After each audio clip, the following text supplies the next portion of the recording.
Chapter 333. Chapter 333, Don't Mess with Him, Ding Dong. The doorbell rang, and Guanbo frowned tiredly. Could it be that Jin Gubang couldn't wait any longer and was here again? He'd just been here yesterday. Guanbo didn't want to see Gubang, but he still ordered the housekeeper to open the door for him. She blinked as the door opened, staring at the person in disbelief. Why, you're the young master. Wang Ma stared at the skinny Jin Biao, too shocked to speak. Wasn't this a little too frightening? Wang Ma. It's me. Jin Biao was quite emotional as well. Wang Ma had been very young when he'd left, but her hair had turned white in the blink of an eye. Guanbo had been pretending to be sick on the sofa, thinking that it was Jin Gubang. He jumped up when he heard his son's voice. Son, you're back. Dad. Jin Biao was quite emotional as well. He'd been living a carefree life abroad, but it was only now that he was home that he truly felt the best. Alright, you two can catch up later. Where's my shares? Lin Yi would be lying if he said he wasn't touched by the father-son relationship, but Lin Yi didn't feel any pity for them. Jin Biao had been a complete black sheep of the family. It was the father's fault for not teaching his son properly. Guanbo had been so busy making money that he hadn't had the time to discipline his son. He'd thought that he'd be able to save up a fortune for his son, but in the end, it was all for naught. Guanbo was quite happy that his son was back, but hesitated when he remembered that he'd given all his shares to Lin Yi. He'd be left with nothing after that. It didn't matter if he didn't have any money, but would his son be able to live a poor life? He'd given all his money and shares to Lin Yi because he'd been worried about his son's safety, but now that his son was back, he couldn't help but worry. Many people were like that. Once they had something, they'd want to have it again. They'd always be greedy and unwilling. He really didn't want to give his shares to Lin Yi right now. Mr. Lin, what do you think about this? I'll transfer half of my shares to you unconditionally, and leave the other half to Jin Biao. I promise he won't support Jin Gubang. Guanbo said after some hesitation. Lin Yi frowned. This guy had learned to go back on his word. It was good enough that he didn't ask for all of his assets, but he still wanted to play this game with him. Just as Lin Yi was about to curse, Xie Jinbiao spoke first. Dad, don't talk nonsense. You should give this big brother what you deserve. Don't mess with him. I don't want to die. Jin Biao almost fell to the ground when he heard his father's words. Lin Yi's display of power in the Blue Water HQ was still fresh in his mind. Jin Biao was afraid that Lin Yi would kill him if he wasn't happy. Jin Biao. You. Guanbo was stunned. He had risked his life to keep some shares, but wasn't it for his son? But why didn't her son want it? Dad, just give it to this big brother. It's good enough that I came back alive. Jin Biao had been through life and death, and he'd truly experienced the terror of death. He didn't want to be targeted by someone even scarier than Lin Yi anymore. Alright, I don't need those shares if you don't want them. Guanbo nodded and raised his head to look at Lin Yi. I'm sorry, I was being greedy. I was thinking that you could take my life any time you wanted, Mr. Lin, but I didn't think that. Never mind, I'll get the documents for you right away. I'll transfer all the shares under my name to you. Guanbo went upstairs and took out the documents he'd prepared beforehand, signing the transfer agreement with Lin Yi. I don't need the villa, you guys can stay here. Lin Yi looked at Jin Biao. Alright, I'm leaving. You guys continue reminiscing. Lin Yi found a public phone after leaving Guanbo's villa and called Pengzhan. Hello. How are you? Guanbo was feeling uneasy, and so was Pengzhan. He hadn't heard from Lin Yi for the past 2 days, and he couldn't even focus on his documents. His phone rang, and he picked it up. It was an unfamiliar number. He didn't want to pick it up at first, but he did after some hesitation. Uncle Chu. I'm Lin Yi. Lin Yi's voice sounded from the other side of the phone. Pengzhan was overjoyed. He'd been thinking about Lin Yi all this time, and the fact that Lin Yi was calling put him at ease. Peng Zhan didn't really care if they could save Xie Jinbiao or not, as long as Lin Yi was safe. But the number was from Song's Han, and Peng Zhan found it odd. Was it a long-distance connection? Lin Yi, where are you? Are you alright? Peng Zhan asked. I'm fine, I just came back, and I'm on my way to your company now. Are you there? Lin Yi asked. I'm here, where are you? I'll get Li Fu to pick you up. Peng Zhan said, relieved that Lin Yi was already back in Song's Han. It's fine, I'll take a taxi. Lin Yi said. Alright, I'll wait for you in my office. Peng Zhan didn't insist after listening to Lin Yi. After all, Lin Yi was already back in Song's Han, and there was no danger. Lin Yi flagged down a taxi and headed straight to Peng Zhan Industries. There wasn't any traffic during the day, and it took less than 10 minutes for Lin Yi to arrive at the gates of Peng Zhan Industries. Lin Yi had come to Peng Zhan Industries a couple of times already, and the security guard at the gates had quite an impression of Lin Yi after what happened last time. He welcomed Lin Yi with a smile. Lin Yi nodded and went straight to Peng Zhan's office. He knocked on the door, and Faubert was standing inside. Mr. Lin, you're here. Mr. Chu is waiting for you inside. Faubert was a little surprised to see Lin Yi. Peng Zhan had told him that Lin Yi was back, but Faubert still couldn't believe it.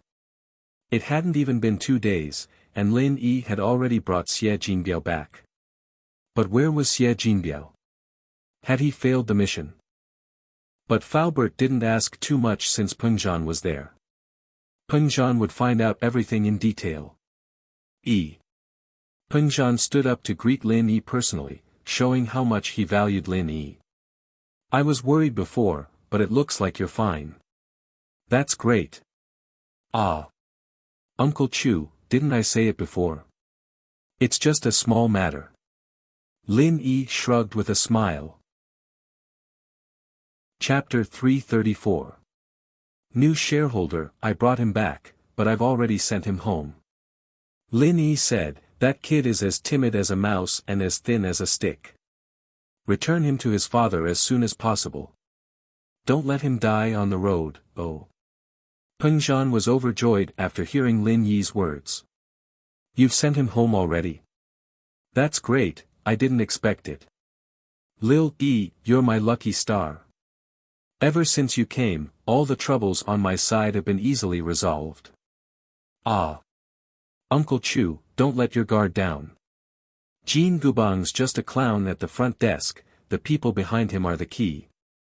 Lin Yi reminded. Zihua is just a spokesperson, I know, but they have been plotting against my Peng Zhan Industries for a long time. If there wasn't a mole working with them, they wouldn't have succeeded. I almost got tricked by that old geezer Jean Gubang this time, I'll teach him a lesson. Peng Zhan nodded, smiling coldly. Naturally, he knew that a tall tree would attract the wind, but if all the shareholders were to stick together, there wouldn't be a chance for outsiders to take advantage of them. Since Uncle Chu knows, I won't say any more. Lin Yi wasn't interested in the company at all. You're too kind, Uncle Chu. I think we shouldn't let Gubang stay in the company after this is over. Make him give up his shares and get the hell out of here. This time, I won't let a tiger grow in my bosom again. Peng Zhan sighed. I used to close one eye because of my parents, but now the company has reached a point where it has to be reorganized. Don't worry, E. Uncle Chu won't cause you any more trouble. Peng Zhan sighed. It's not really trouble. My old man told me to come here to listen to my employer's orders. Lin Yi said with a smile, embarrassed. He'd put a lot of effort into this mission, and he was looking forward to retiring in one go. By the way, what did Guanbo say? He won't be supporting Jean Gubang anymore, will he? Peng Zhan asked the question he was most concerned about after the small talk. Of course not. You've given me all the shares. Lin Yi said as he handed Guanbo's shares over to Peng Zhan. This is the contract I signed with him, we just need to sign a new one and it'll be under your name. Peng Zhan was taken aback. He didn't think that Lin Yi would be able to get his hands on Guangbua's shares. He had heard Lin Yi mention this before, but he didn't take it seriously. Although Xie Guangbua had no desires, the only thing he couldn't let go of was his son. How could he give away all the shares in his hands? As far as Peng Zhan was concerned, Guangbua would rather die than leave something for his son. He really gave you the shares? Peng Zhan was pleasantly surprised. His original plan was for Guangbua to team up with him against Jin Gubang, but Lin Yi had surprised him even more. He wasn't worried that Guangbua would betray him this time because he had nothing to do with the company anymore, but the shares will be under your name. You deserve them. You got them with your own abilities, how can I take them back? Lin Yi didn't say anything. Peng Zhan waved his hand, rejecting Lin Yi's shares. Me? Lin Yi paused. He didn't expect Peng Zhan to give him the shares. That's part of your reward, I guess. Haha. Peng Zhan smiled. Alright, there's no need to say so much. You should keep this for yourself. But now, I need you to help me with something. What is it? Lin Yi asked. Just tell me what you need, Uncle Chu. Lin Yi didn't think about keeping the shares for himself. After all, Lin Yi knew who was good to him and who wasn't. If it were Lu Tiany's family, Lin Yi might have asked for a commission as well. Peng Zhan, however, didn't need to do that. Ah, a shareholder meeting. Peng Zhan smiled. Li Fu, go inform the board that we're having a shareholder meeting right away. I want to introduce the company's third largest shareholder to them. Yes, Mr. Chu. Faubert nodded and left. Even the usually calm Faubert couldn't help but want to laugh. He wanted to see what kind of expression Gubang would have when he learned that Guangbua had given all his shares to Lin Yi. Gubang was puzzled. Peng Zhan was calling for a shareholder meeting. Was there something wrong with him? For the past few days, Peng Zhan had been looking for excuses to reject the meeting, so why was he calling for one today? Could it be that he'd gotten through Guangbua's plan, or was he preparing a new move? Guangbua shouldn't be at work today, right? Why was there a shareholder meeting if the company's third largest shareholder wasn't here? Despite his confusion, Gubang still arrived at the meeting punctually. He had to at least put on a show. There were more people in the shareholder meeting than the board of directors, and some of the smaller shareholders would attend as well. Gubang nodded to the shareholders he was familiar with before taking the seat to Peng Zhan's left. This was the seat he'd been sitting in all this time, the symbol of being the company's second largest shareholder. The seat to Peng Zhan's right was Guangbua's. Gubang frowned when he realized that there was no one at Guangbua's seat. Could it be that Peng Zhan was trying to bypass Guangbua and call the meeting? But if the third largest shareholder wasn't here, he wouldn't be able to hold the meeting. Time passed by, and soon, 10 minutes had passed since Faubert's notice. Gubang's face was dark as he sat in his seat, not moving an inch. He couldn't figure out what Peng Zhan was up to. Was he just calling all the shareholders here to cause a scene? Gubang was deep in thought when the meeting room went silent all of a sudden. He raised his head to see Li Fu walking in. This was the prelude to Peng Zhan's arrival, and Faubert would always be there first, setting up the documents and setting up the teacups for Peng Zhan. It wasn't long before Peng Zhan walked in, with a young man by his side. The other shareholders didn't pay much attention to him, assuming that he was Peng Zhan's new secretary, but Gubang's eyes narrowed. Lin Yi. How could Gubang not know this person? The man who'd ruined his plans time and time again. Gubang wanted to tear him to pieces. But what surprised Gubang? What was he doing here? Chapter 335. Chapter 335, Shocking News. Peng Zhan spoke up just as Gubang was wondering what was going on. Alright, everyone quiet, we're calling for a shareholders meeting. Chairman Chu, isn't that against the rules? The third largest shareholder of the company, Mr. Xie Guangbua, isn't here right now. Gubang objected to Peng Zhan's suggestion. Even if there's something wrong with his body, he should have sent a representative. I suspect that you're purposely avoiding Mr. Xie to call for this meeting. Gubang's words were a little impatient, but since he'd decided to go all out with Peng Zhan, there was no need for him to hold back anymore. Impatience was better than Peng Zhan coming up with some dirty tricks. Calm down, Vice Chairman Jean, the reason I'm calling for this meeting is to talk about Mr. Xie Guangbo. Peng Zhan didn't seem to mind at all as he looked at Gubang and nodded calmly. Gubang felt as if he'd punched into cotton. He'd thought that Peng Zhan would try his best to avoid his question, and that he'd be able to find a way to use the fact that Guangbo wasn't at the meeting to stop Peng Zhan from calling for the meeting. Yet, Peng Zhan had answered his question so casually, and he'd made it very clear that the purpose of the meeting was Guangbo's matter. All right, I'd like to hear the details. Gubang could only keep his anger bottled up in his belly, unable to vent it out. He shut his mouth after that, but he'd like to see what Peng Zhan could come up with. Could Peng Zhan be saying that Guangbo had given Peng Zhan full authority to represent him? That didn't seem possible, and Peng Zhan wouldn't come up with something so childish. Mr. Lin Yi, please take a seat. Peng Zhan wouldn't call Lin Yi in a formal setting, especially during a shareholders' meeting. He'd have to call Lin Yi by his full name, since Lin Yi was a shareholder of the company now. In private, it was fine to call him whatever he wanted, but in front of others, he couldn't let Lin Yi appear here as a junior.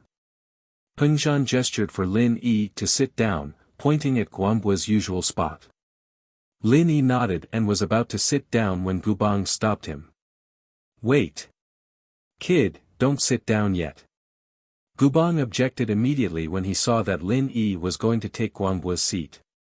Chairman Chu, what do you mean by this? Are you saying that this kid can represent Director Xie? But I remember that he is your daughter's bodyguard, right? Gubang's words made the other board members look at Lin Yi, unsure if Gubang was telling the truth. Bodyguard? Peng Zhan chuckled. Lin Yi is indeed a good friend of my daughter Meng Yao, but it's not wrong to say that he's her bodyguard. Flower protector. Peng Zhan's explanation made the board members understand what he meant. Peng Zhan was saying that Lin Yi was his daughter's boyfriend. It wouldn't be wrong to say that he was a bodyguard. A flower protector was a bodyguard. Flower protector. Gubang humphed coldly. Bodyguard or flower protector, I don't care what he does. I'd like to ask Chairman Chu, why is he here at the shareholders' meeting? And why is he sitting in Director Xie's seat? Are you trying to tell me that this is Director Xie's idea? Or is someone trying to use his position for personal gain? Are you retarded? I think you've eaten too many retarded pills, just like that idiot Guangbo. Lin Yi didn't wait for Peng Zhan to speak. You're asking me why I'm sitting here. I'd like to ask you why you're sitting here. Who the hell are you? Director Xie's idea? Does that idiot Guangbo have the right to send me here? Who the hell is he? He's just a little bit stronger than you. I'm a shareholder of the company, one of the 3 biggest shareholders. Why can't I sit here? Gubang was pissed off by Lin Yi's words. Since when was he ever called an idiot? Lin Yi, on the other hand, was insulting him in front of so many people. Gubang was starting to get pissed off. Chairman Chu, I'd like to ask, someone like this is allowed to attend the shareholders' meeting? What right does he have to do that? And he dares to insult the shareholders. Security. Where are the security guards? Kick him out. The other shareholders were looking at Lin Yi, confused. Even if he was Peng Zhan's son-in-law, he couldn't be this arrogant, could he? Gubang was the second biggest shareholder, second only to Peng Zhan. Only Peng Zhan and Guangbo had the guts to go against him like this. The other smaller shareholders didn't even have the right to do so. But you're only Peng Zhan's son-in-law, not Peng Zhan. Isn't it a bit too much to insult a shareholder like this? If you dare insult the second biggest shareholder of the company, then wouldn't we, the smaller shareholders, be at your mercy? Peng Zhan spoke up just as everyone was looking at Lin Yi with disdain. Vice Chairman Jean, Mr. Lin Yi is now the new shareholder of the company, the biggest shareholder other than you and me. Peng Zhan's words caused an uproar in the room. Everyone looked at Lin Yi in disbelief. Wasn't the third biggest shareholder Xie Guanghua? How did it become Lin Yi? Gubang paused as he looked at Peng Zhan in disbelief before turning to Lin Yi. How is this possible? This is impossible. Peng Zhan, what are you trying to do? Gubang was going crazy at this point. He didn't believe Peng Zhan's words at all. It was simply too ridiculous. The third biggest shareholder of the company was Xie Guanghua. How could it be Lin Yi? I don't have time for your bullshit. Here's the transfer document, take a look. Lin Yi tossed out a document casually. It was the transfer agreement signed by Guanghua. Gubang grabbed the document and started reading it, glaring at Peng Zhan savagely after he was done. Impossible. I don't believe it, you guys made this up. Why would Xie Guanghua give his shares to you? And for free at that? Is he retarded? Gubang used the word retarded in a fit of rage. You'll know if I'm retarded or not with a phone call. Lin Yi curled his lips as he looked at Gubang as if he was an idiot. Chapter 336. Hope shattered in an instant. Impossible. Absolutely impossible. Gubang was still talking to himself as he took out his phone. In actuality, as an old acquaintance of Guanghua's, he knew very well how Guanghua's signature looked and how he stamped it. From the surface, it didn't look like a forgery. Moreover, Peng Zhan wouldn't do something like this. It was pointless. Even if he managed to gain the upper hand in a shareholder meeting, the moment Guanghua appeared, the scheme would fall apart on its own. Peng Zhan, on the other hand, would be labeled as dishonest and deceiving the shareholders. It wasn't worth it at all. As far as Gubang was concerned, however, Guanghua giving his shares to Lin Yi for free was even more impossible. Was Guanghua an idiot? His son was still in the hands of a foreign mafia, and his son owed a huge amount of money to the loan sharks. He'd be dead if he didn't pay it back. Guanghua's only option was to keep his shares in order to cooperate with Gubang, and that was his only way out. Giving his shares to Lin Yi at a time like this wouldn't help him in any way. He dialed Guanghua's phone, only to find it turned off. Gubang didn't mind, however, since Guanghua's phone had been turned off for the past 2 days. Gubang dialed the landline in Guanghua's villa once more. Someone picked up after a while, but it wasn't Guanghua, it was an unfamiliar man's voice. Hello, who are you looking for? I'm looking for Mr. Guanghua. May I know if he's here? Gubang asked. Oh, you're looking for my dad. Hold on, I'll go get him. It was Jin Biao who picked up the phone. Guanghua was very happy today. His son was home, and he was preparing to cook his son's favorite dishes. In actuality, while Guanghua had given all his shares to Lin Yi, he still had some real estate left. There were more than 10 houses in Songshan, along with some antiques and jewelry. He'd be able to sell them all for tens of millions of yuan, and it was more than enough to start a small business. Giving his shares to Lin Yi made him feel more relaxed. His days of starting a business with his son were the happiest days of his life. Wait. Wait, Guanghua is your dad. You. Who are you? Gubang's face was filled with shock. I am his son, Xie Jinbiao. What's wrong? Who are you? Xie Jinbiao thought to himself, is this person an idiot? If I call him dad, who do you think I am? You. Weren't you captured by a foreign gang? Why are you home? Gubang asked in disbelief. Who are you? How did you know I was captured? Jin Biao frowned. Did you call to make trouble? No. I'm your dad's colleague. Gubang said, feeling that something was amiss. Why were there so many weird things happening today? Xie Guanghua's son had returned safely, but Xie Guanghua's shares had fallen into the hands of Lin Yi. My dad is here, you talk to him.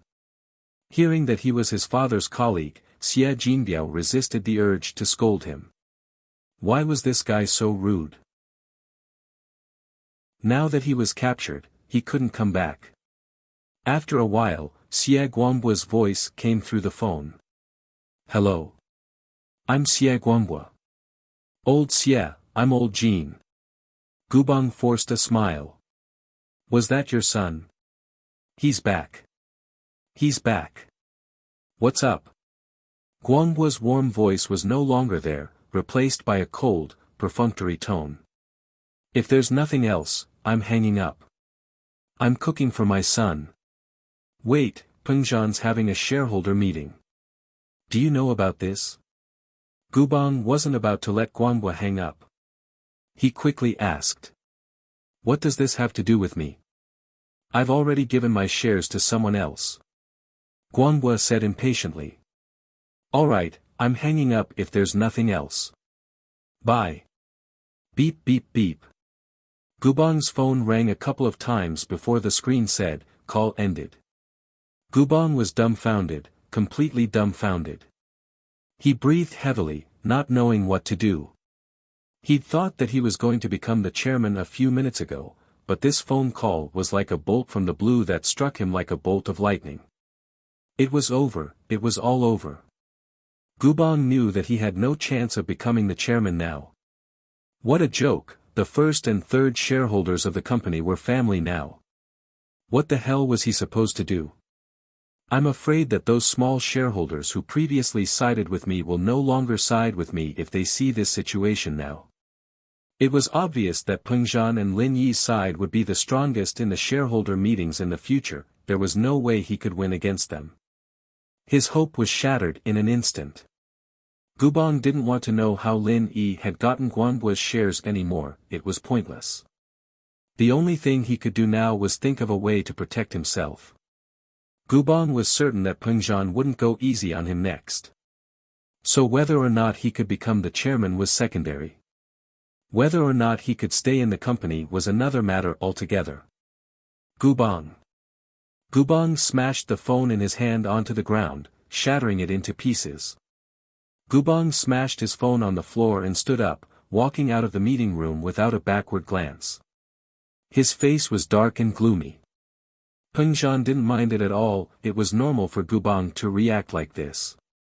Pengzhan didn't mind at all, in fact, it was quite satisfying. Pengzhan had wanted to smash his phone when Gubang and Guangbua were singing the same tune. The purpose of this meeting is to introduce our new shareholder, Mr. Lin Yi. Pengzhan smiled as he introduced Lin Yi to the other shareholders. The meeting room was filled with a round of applause. They weren't idiots, this person was the third largest shareholder of the company, and he had an intimate relationship with Pengzhan's daughter, they wouldn't dare offend someone like that. Besides, no one doubted that Lin Yi was using Gubang's name to intimidate others. After all, Lin Yi had the right to be arrogant. He was the third largest shareholder of the company. Please take care of me. Lin Yi stood up and nodded to everyone. Next, I would like to propose that Lin Yi be a member of the company's board of directors. Please vote. Pengzhan suggested. With Gubang gone, who would want to offend Pengzhan for him? And so, without a doubt, Lin Yi became the new director of the company. Gubang's vote didn't matter anymore. Chapter 337. Chapter 337, Two Paths. Lin Yi didn't need to get involved in how Pengzhan dealt with Gubang. If Pengzhan still couldn't take care of Gubang under these circumstances, then Lin Yi would really have to wonder if he had the ability to manage a company at all. Gubang went back to his office. He'd never felt so defeated before, and he'd finally gotten a taste of it today. Gubang had always wanted to replace Pengzhan, and with Guangbua's support, he was like a tiger that had grown wings. But the situation at the shareholders' meeting today had told him that it was all but a passing cloud. He had nothing left. He'd thought that with Guangbua's support, his position as chairman was already in the bag. He'd completely fallen out with Pengzhan, to the point where there was no turning back. Gubang didn't believe that Pengzhan would let him go, and he'd use this opportunity to crush him. After some hesitation, Gubang dialed up Tsihua's phone. There was no point talking to Yuchu about this anymore, so he had to discuss it with Tsihua. Hello? Vice Chairman Jean. How's it going? I heard from Lil Yuchu that you're about to take control of the company. Tsihua said. Master Bing's coming to Songshan in a couple of days. You'll be rewarded handsomely with this gift of yours. I'm sorry, Tsihua bro. Gubang said carefully. There's been some changes. Tsihua paused, his voice darkening. What changes? I don't know what's going on with that director I'm working with, but he suddenly transferred his shares to Lin Yi. Gubang said. Lin Yi and that old fox Pengzhan are working together, and I can't control the board of directors anymore. They're going to make a move on me soon, so you're saying that the real estate company we're gifting to Master Bing is going to fall through? Tsihua's voice grew colder. I'm afraid so. Gubang smiled helplessly. Damn it, are you playing with me? I've done so many things for you, and I've lost 2 golden class masters because of it. Are you telling me to just let it go? Tsihua humphed coldly. Jean Gubang, do you have a death wish? Tsihua bro. I'm sorry, please don't be angry. Gubang said, startled. Gubang wouldn't have cared if someone else had said that to him, but Tsihua could kill him with a snap of his fingers. Tsihua, on the other hand, could kill him with ease. It wasn't a joke. Tsihua had the ability to do so, and no one would stand up for him after he died. You're not angry. Why don't you think about how angry Master Bing will be? Tsihua cursed. Master Bing's angry, I'm done for. I'm telling you, Jean Gubang, you have to give me the real estate company whether you want to or not. Otherwise, bear the consequences yourself. Tsihua bro. Unfortunately, Tsihua hung up with a bang before Gubang could finish. Gubang pushed the phone off his desk, sending it crashing to the floor. Gubang was pissed as well, but he didn't dare vent it on Tsihua. What kind of person was Tsihua? He was someone who had his way with both the black and white sides of Songshan, and his boss was even more powerful. Gubang couldn't afford to piss off someone like that. Pengzhan, you're forcing me into a dead end. If you push me too far, I'll take you down with me. I'll blow you up with a bomb. Gubang said hatefully. But he was just saying that. Gubang was actually very afraid of death. His embezzlement in the company would only result in jail if Pengzhan found out, but his life would be forfeit if Tsihua were to get angry. Gubang had to think of a plan as soon as possible, or his life would truly be a tragedy. Of course, that was just the beginning. Pengzhan called him in for a talk before he could come up with a plan. Gubang knew that Pengzhan was looking for him for no good reason, and as much as he didn't want to go, he didn't have a choice. He couldn't help but sigh as he made his way to Pengzhan's office. Faubert was standing at the door with a smile on his face. Mr. Chu is waiting for you inside, Vice Chairman Jean. Got it. Gubang waved his hand weakly as he walked into Pengzhan's office. He'd wanted to use Tsihua's help to turn things around, but now it seemed that Tsihua wasn't killing him at all. Help? Dream on. Vice Chairman Jean, please have a seat. Pengzhan pointed at the sofa beside the desk. Gubang looked as if he'd aged 10 years all of a sudden. He looked at Pengzhan with a tired expression before plopping down on the sofa.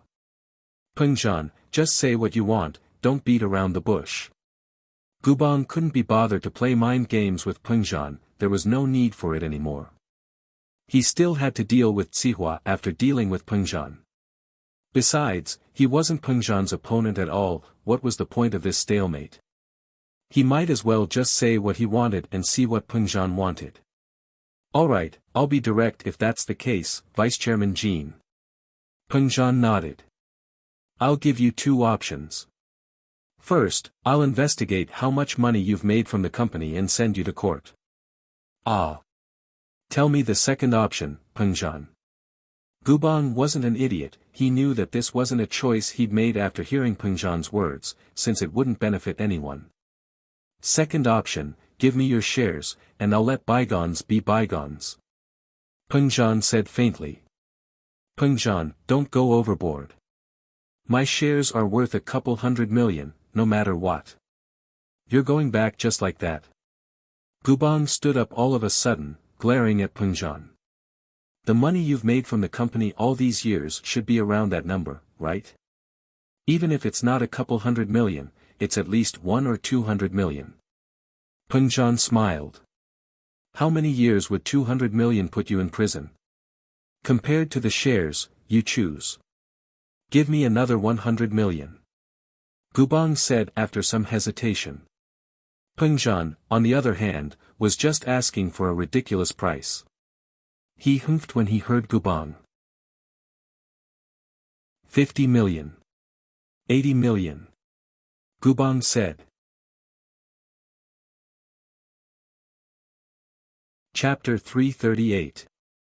It worked. The first option Peng Zhan had given Gubang was just to scare him off. There was no real benefit to Peng Zhan if he really did find the evidence and put Gubang in jail for the rest of his life. Plus, even if the evidence was found, there was no guarantee that it would be of any use. How long would a lawsuit take? It was better to go with the second option. As long as Gubang wasn't an idiot, he'd definitely choose the second option. As expected, Gubang didn't disappoint Peng Zhan. Alright, 80 million it is then. It's a deal. Gubang wasn't in the mood to haggle with Peng Zhan, he had more important things to attend to. With this 80 million, he'd be able to start a small real estate company as compensation for Master Bing. Sihua wouldn't bother him anymore then, would he? Gubang felt like he'd lost 2 birds with 1 stone. Not only did he lose his position as chairman, but he'd also be forced to leave the company. He'd lost his shares in exchange for 80 million, and that 80 million might not even be his own, he'd have to give it to Master Bing.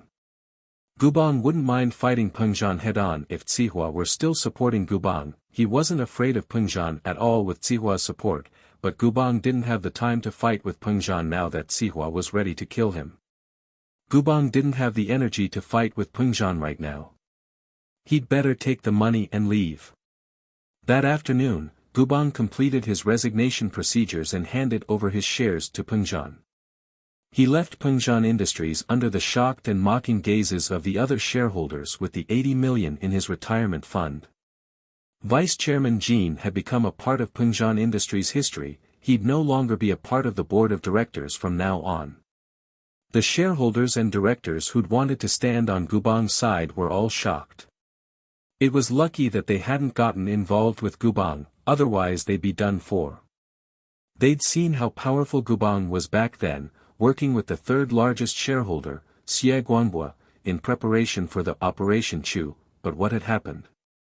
Guanbo's shares had gone to Peng Zhan's son-in-law for no reason at all, and Gubang's shares had been taken back by Peng Zhan.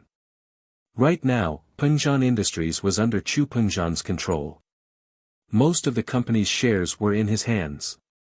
Meng Yao and Yushu were enjoying themselves when Lin Yi wasn't home. Oh, I can finally walk around the house naked. Yushu said as she curled up on the sofa, watching TV. Yushu often took off all her clothes the moment she got home, saying that wearing clothes would affect her body's growth.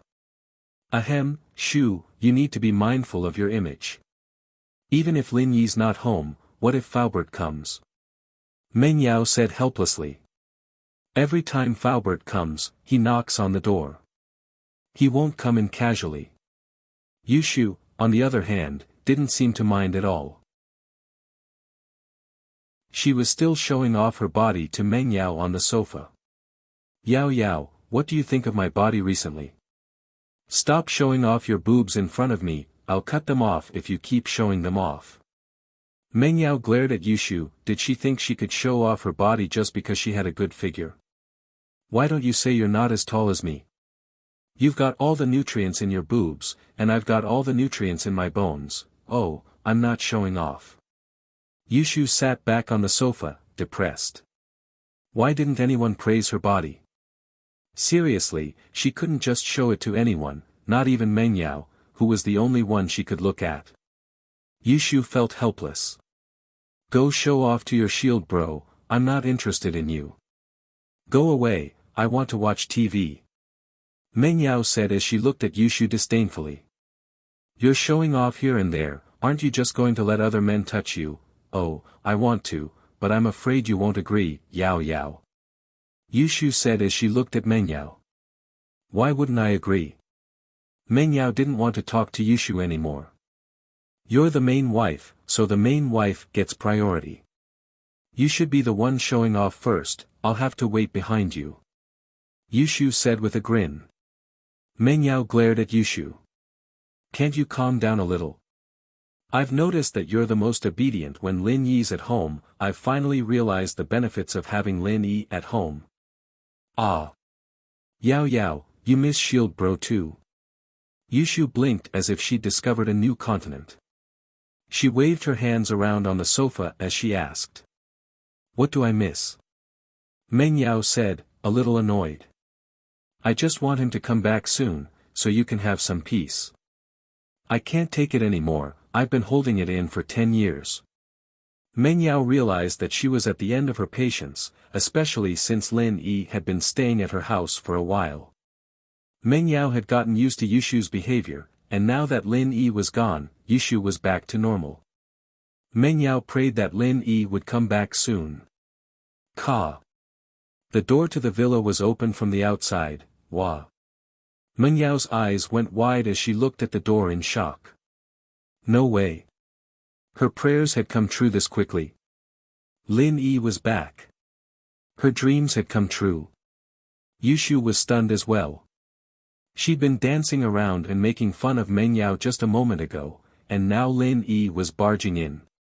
Most importantly, the sofa Yushu was sitting on was facing the villa's doorway, and Lin Yi could see every part of her body clearly. Ugh. Did I come back at the wrong time?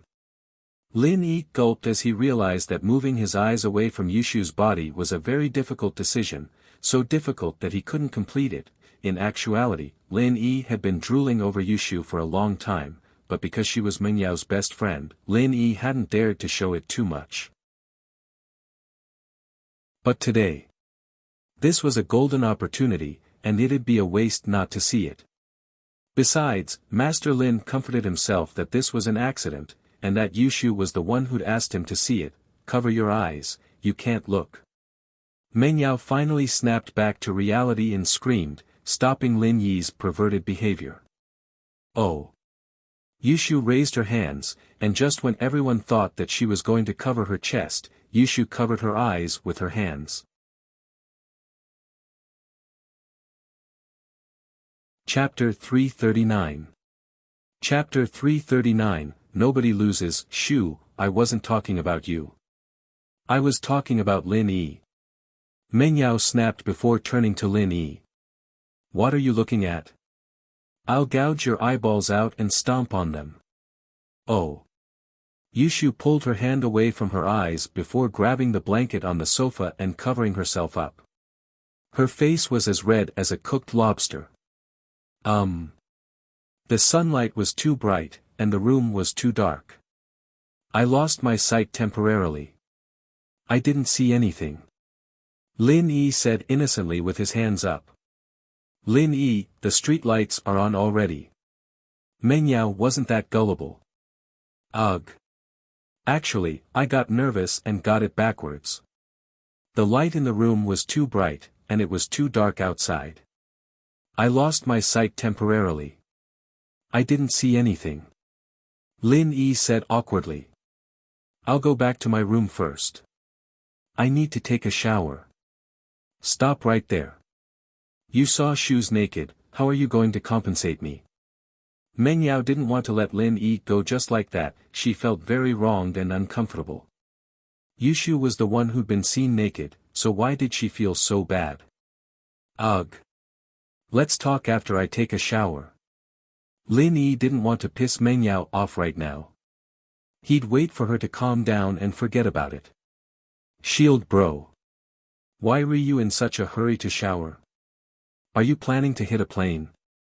Yushu said weakly. All of a sudden, the tense atmosphere dissipated with that one sentence from Yushu.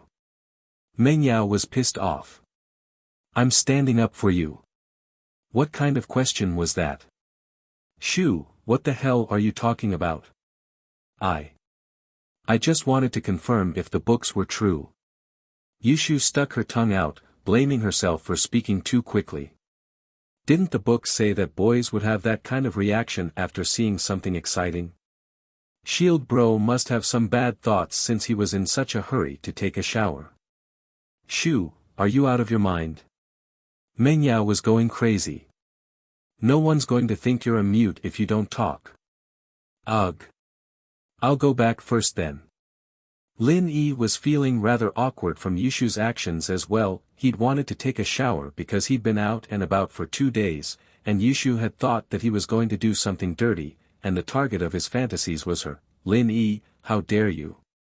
You're not allowed to use Shu as a target for your dirty thoughts. Meng Yao glared at Lin Yi. No, I'm really sweating. I just want to take a bath. If you don't believe me, you can watch. Lin Yi couldn't help but laugh at the end. Pervert. Meng Yao humphed. Who wants to watch you? Lin Yi ran back to his room and let out a long breath. That was way too exciting. Why didn't time stop? He didn't know how long he'd have to wait for the next time. Of course, Lin Yi could just sneak up to the second floor at midnight and watch without anyone noticing. General Weiwu was just a decoration. But that was way too perverted, and Lin Yi didn't want to do it. If he wanted to see, he'd do it openly. Even if Yushu didn't let him see, a few accidents like this was enough to satisfy Lin Yi. Shu, look at you, you're a girl, how are you going to get married if you let him see everything? Meng Yao said helplessly after Lin Yi left. Shield Bro's not an outsider, he even kissed me. Yushu blushed at the memory. Kissed you? Meng Yao paused, realizing something she didn't know. When did he kiss you? She only knew that Lin Yi had pinched Yushu's boobs, but she didn't know that Lin Yi had kissed Yushu. What other secrets were these two hiding from her? Yushu realized that she'd let the cat out of the bag, but it was too late for regrets. It's not that. Actually, when I fell into the water, Shield Bro was afraid that I'd choke, so he kissed me on the mouth. You. Why didn't you say that earlier? Meng Yao was pissed. Shu, you're a girl, what are you going to do if he kisses you and looks at you like that? No, we have to get him to take responsibility. It's not that serious, is it? Yushu jumped at Meng Yao's words. Lin Yi had taken advantage of her so many times without her noticing. How is it not? No, I have to talk to my dad, we can't let him stay here anymore, it's too dangerous. Meng Yao didn't mean what she said. Her heart was in a mess. Alright, Yao, it's not like we got the short end of the stick. Didn't we see Shield Bro going to the washroom at school? Yushu said with a straight face. So we're even, he got the short end of the stick too, he's at a disadvantage too. Meng Yao was speechless. She couldn't understand her best friend's thoughts with common sense. But Meng Yao was a little puzzled. Yushu wasn't someone who would let herself get taken advantage of easily. If she told her brother Yutian about this, he'd come over and beat up Lin Yi. But, could Yutian beat Lin Yi? In Meng Yao's impression, Yutian was very strong, and other than Ling Shan, everyone else was subdued by him, but according to Shu, Ling Shan was completely dominated by Lin Yi, using her phone to take pictures of Yushu playing with sand and sending them back to Lin Yi. Was this something that Ling Shan would do in the past? Why don't we peek at him while he's showering? Yushu made a tempting suggestion. Meng Yao would be lying if she said she wasn't curious, but if she peeked at Lin Yi showering, wouldn't she become a pervert? And so, Meng Yao wouldn't agree to Yushu's suggestion. Shu, you're getting more and more open-minded, this isn't a good sign. This is the sign of a girl losing her virginity. Ah. Is it that serious? Yushu was shocked as well, and her face started to blush. It was true that she wasn't repulsed by him at all. Other than the fact that her heart was beating really fast, she wasn't complaining at all after being hugged and kissed by him. Yushu didn't know if that counted as having a good impression of him, but Meng Yao's words sounded quite serious. Yes, it's serious.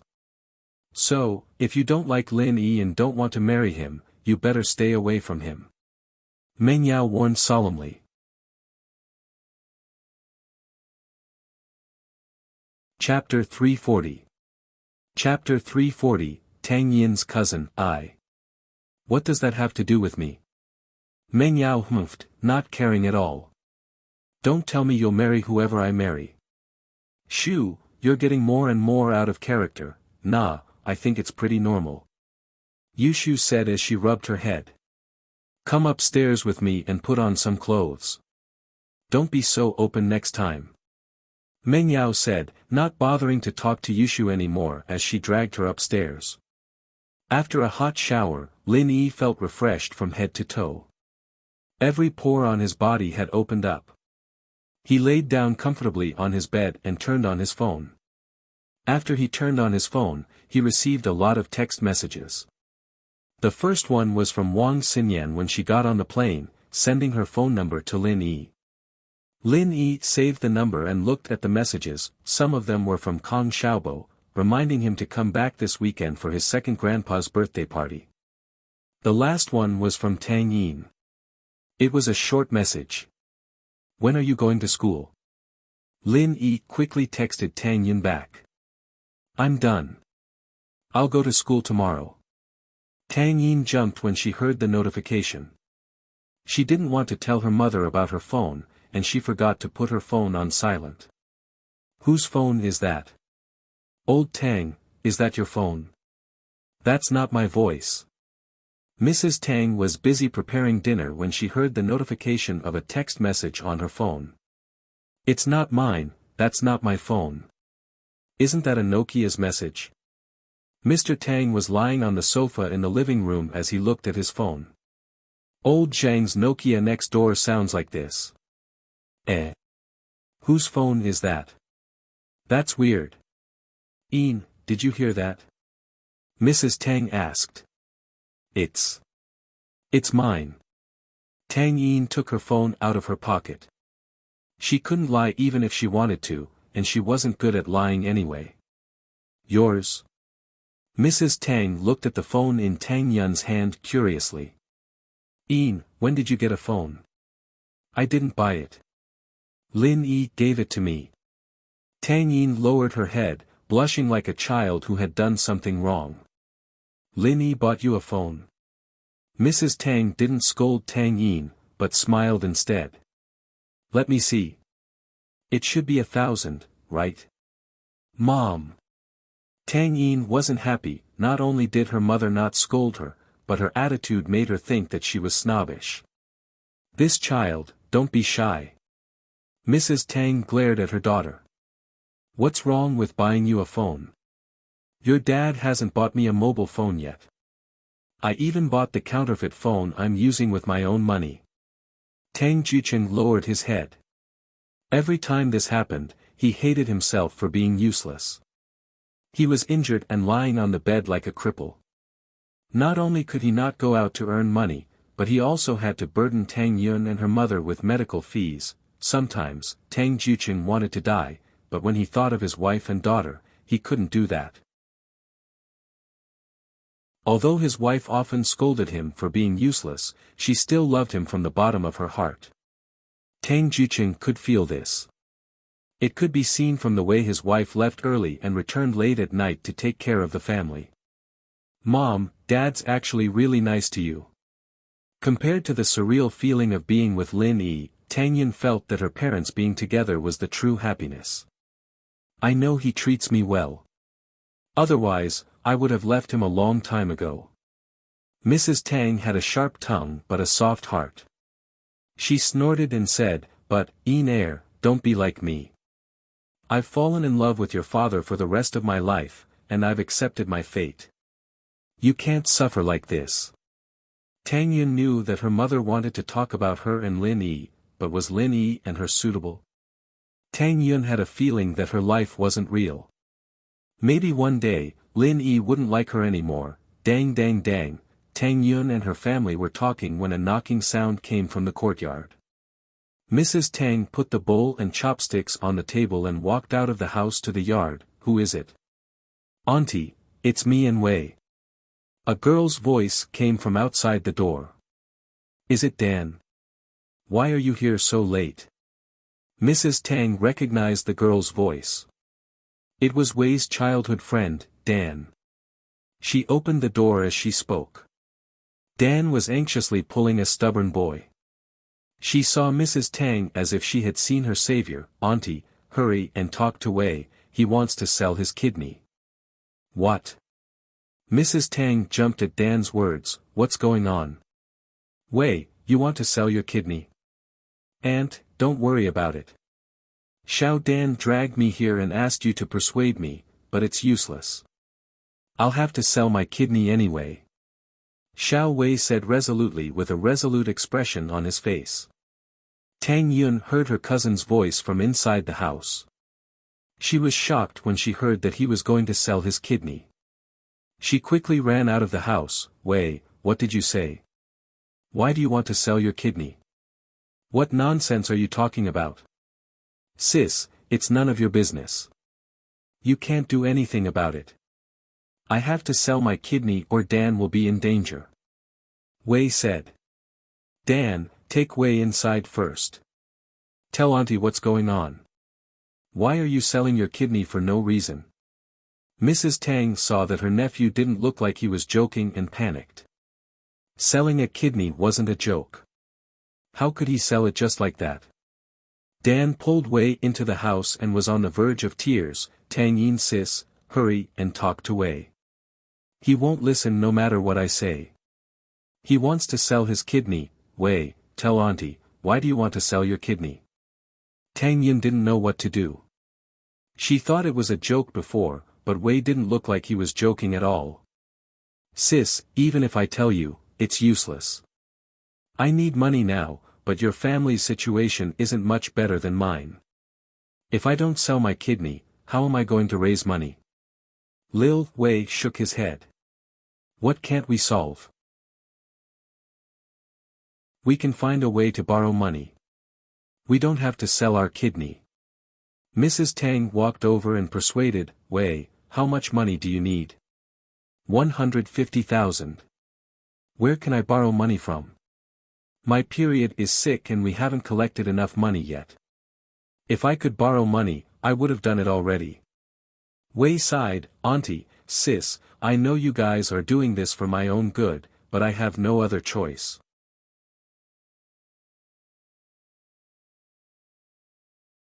Chapter 341. Tang Yun's grievance. Under Xiao Dan's tearful complaints and Wei's indignant explanation, Tang Yun's family finally understood the whole story. It all started with the two's financial aid. Xiao Wei and Xiao Dan were both from a small county near Songshan. They were neighbors since they were young, and could be considered childhood sweethearts. They liked each other as they grew up, and their parents had tacitly agreed to the fact that they would be together in the future. However, there was an unforeseen event. Both families were poor, and they were poor. They had to live frugally, let alone pay for school. When Wei and Dan were in elementary school, a few big bosses came to the village and offered financial aid to poor children. Everyone was overjoyed when they heard the news, and Wei and Dan successfully went through elementary school, middle school, and vocational school with the help of the same boss. They were about to graduate, and according to the agreement they made with the boss, they would work for free for a period of time after they turned 18 as repayment for their financial aid. Originally, this agreement was only a symbolic form. Many students in the village went to find their respective bosses for financial aid, and it was only for a period of time. It was considered as returning the favor. Little Wei and Little Dan thought that they would be the same, but they didn't expect that after they went to the big boss's company, the big boss took a look at Little Dan and made her a secretary, while Little Wei was assigned to be a security guard. Both of them were paid according to normal employee treatment. It was not easy to find a job these days. Little Wei and Little Dan found a formal job before they graduated, so they were naturally quite happy. While they were grateful to their boss, they also decided to work hard to repay their boss's kindness. But who would have thought that the nightmare would begin? The boss didn't have any good intentions in making Dan his secretary. He started drooling over her beauty and body the moment he laid eyes on her. Dan wasn't very pretty, but she was young, fresh, had good skin, and a good figure. The boss was tempted and prepared to take her for himself. In the beginning, the big boss only expressed his intentions very subtly. After being flatly rejected by Xiao Dan, he began to show his ferocious face and began to touch Xiao Dan more and more unscrupulously. Dan naturally told her boyfriend Wei after being wronged, and in a fit of rage, Wei brought Dan to the boss and told him that they wanted to resign. They couldn't afford to offend him, but they could at least hide from him. They could quit, right? Wei wasn't stupid, he knew that they couldn't afford to piss off the boss. He heard that the boss had connections in both the underworld and the underworld, so he could only tactfully express his dissatisfaction and request to resign. As a result, the big boss turned hostile on the spot and said, "Resign? Impossible." According to the original contract, Lil Wei and Lil Dan had to work for the company for 3 years after they turned 18 before they could leave. Otherwise, it would be a breach of contract and they would have to pay for all the scholarships and interest. Of course, this contract was only symbolic at the beginning. Many students sponsored by other bosses did not go to work. They just regarded it as a kind of charity. But when it came to Dan and Wei, there was nothing they could do if the boss wanted to take it seriously. They were dumbfounded when they saw the contract, not knowing what to do. The boss had already torn off all pretenses, so he didn't hold back at all. He told Dan that if she became his mistress, she wouldn't have to pay back the money and would get a raise in the future. Wei, on the other hand, would continue working as a security guard and wouldn't have to resign. If she didn't agree, then he would return all the financial aid within 3 days. Wei and Dan were dumbfounded. Where were they going to get that much money in 3 days? The financial aid the boss had given them was at least 150,000. How were they going to pay it back? Wei had no choice but to contact a company that sold his kidneys to pay back the debt. He didn't want Dan to be wronged. He couldn't accept his girlfriend becoming someone else's mistress. Tang Yin's family knew about the financial aid, and they thought that Wei and the others were lucky to be helped by a rich boss. But now it seemed like it was a misfortune. "Auntie, please think of something. Wei can't sell his kidney. I heard that his body would be in terrible shape if he sold his kidney, and he wouldn't be able to do anything in the future." Dan was on the verge of tears as she looked at Mrs. Tang pitifully. She tried to persuade him, but Wei didn't listen. "Wei, don't do anything stupid. How about this? I've saved 20,000 kwai over the years. Use it first, and I'll think of something else for you." Mrs. Tang said as she went to look for the bankbook, "Auntie, it's okay. 20,000 isn't enough to do anything. That's money for my uncle's surgery, I can't just use it." Wei quickly stopped her. "Auntie, you know how close I am to Dan. I can't push her into the fire pit." However, what Xiao Wei said was the truth. He could not push Dan into the fire pit, and he needed 150,000 yuan. No one else could help him. If Mrs. Tang had 150,000 yuan, she would have done her husband's surgery a long time ago, instead of dragging it out until now. "Ian, can you give Lin Yi a call? Borrow some money from him?" Mrs. Tang hesitated as she looked at her daughter. Wei was the only son in her family, and they were counting on him to carry on the bloodline. Selling his kidney would be a problem for him to take care of himself in the future. Tang Yin paused, not expecting her mother to ask Lin Yi for a loan. It wasn't 3,000 or 5,000, it was 150,000. How was she supposed to ask for it? How was she supposed to pay it back even if she did? It was such a large sum, and she couldn't possibly pay it back. "Auntie, who's Lin Yi?" Dan hadn't heard of the name before. Who in the world could borrow 150,000 in one go? He's your Tang Yin sis boyfriend, he's pretty rich. Mrs. Tang explained. Mom. Lin Yi isn't my boyfriend, we're not related. Tang Yin blushed as she looked at her mother. How could she say something like that? He gave you a phone already, how is he not your boyfriend? Mrs. Tang was panicking as she looked at her daughter. Yin, you're not going to abandon your brother, are you? Are you going to watch him sell his kidney?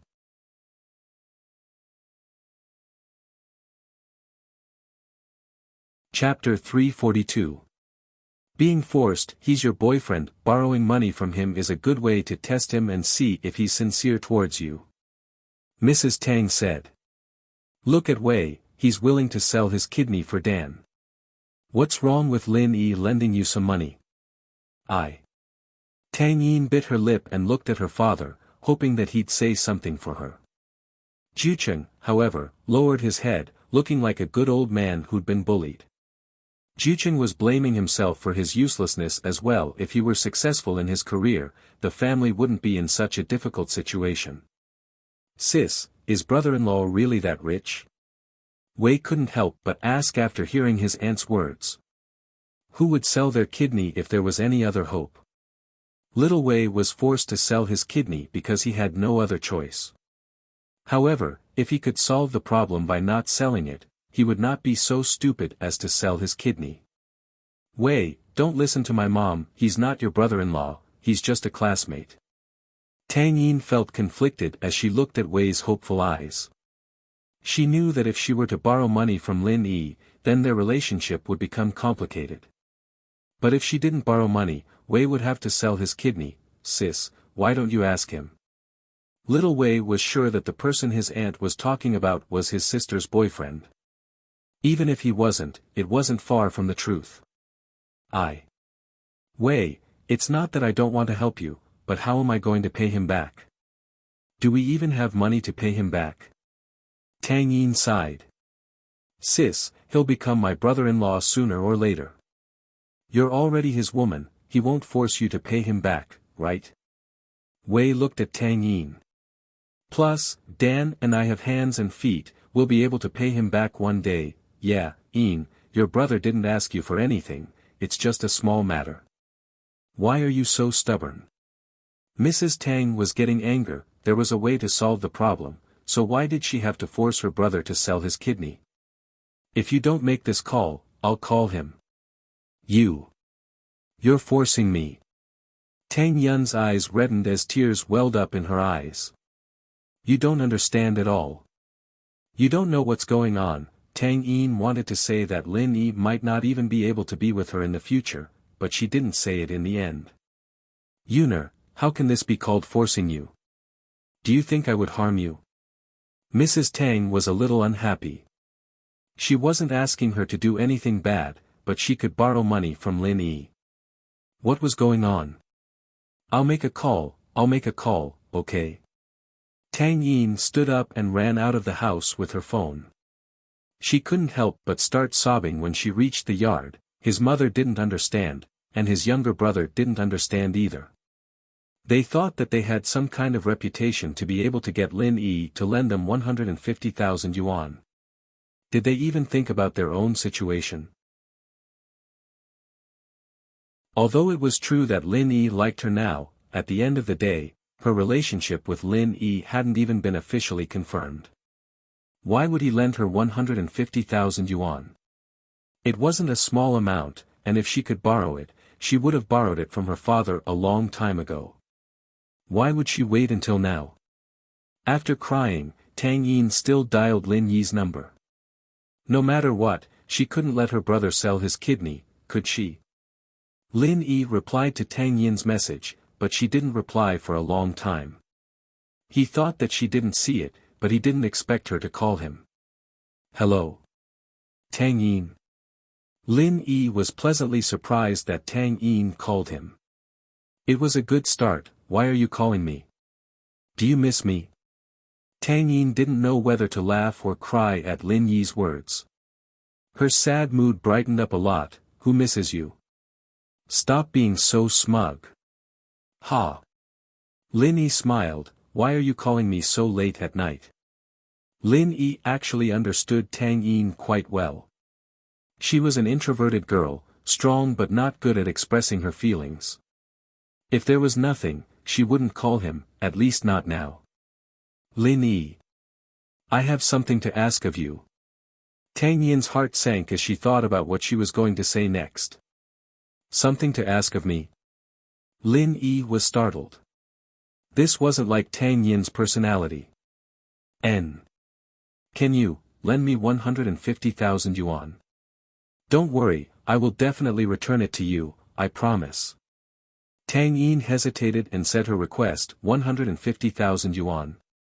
Lin Yi was even more stunned. This was even more out of Tang Yin's character. He gave her a phone before, but she didn't want to accept it.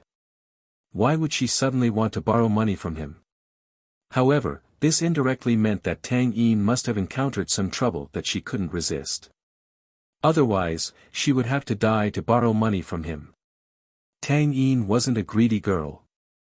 If she was, she would have been corrupted by society long ago. I really need this money. My brother is in some trouble. If I don't have this money, he will have to sell his kidney. Tang Yin thought that Lin Yi misunderstood her as a greedy girl and quickly explained. Sell his kidney? Lin Yi almost fainted, tell him not to do anything stupid. Money isn't a problem. Give me your account number, I will ask someone to transfer it to you right now. If it was a few days ago, Lin Yi wouldn't have this much confidence. But now, Lin Yi had just extorted 100 million yuan from Lu Qianni. Ah! This time, it was Tang Yin's turn to be stunned. She didn't think that Lin Yi would agree to transfer the money to her without asking about the specifics. Did he trust her that much? Wasn't he afraid that she would lie to him? Ah what, it's only 150,000 yuan. Lin Yi wasn't afraid of Tang Yin lying to him because he knew Tang Yin's personality. Then. Wait a minute.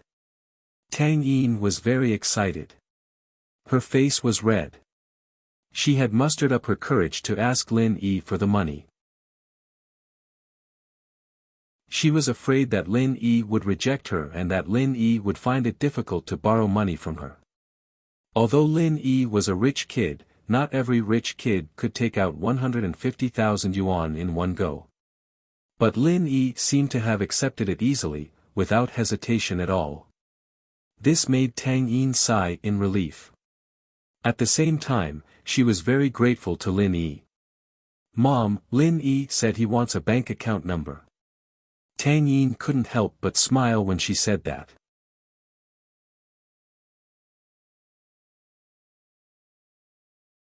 Chapter 343. Chapter 343, Worries of Happiness. On one hand, she felt very happy and sweet. Fen's ex-boyfriend didn't even lend her 20,000 when her family asked for it, let alone 150,000. Although her words were sweet, in the end, Xiao Fen still ended up in such a state. Thinking back, other than being a little domineering, Lin Yi didn't seem to have said anything sweet to her at all.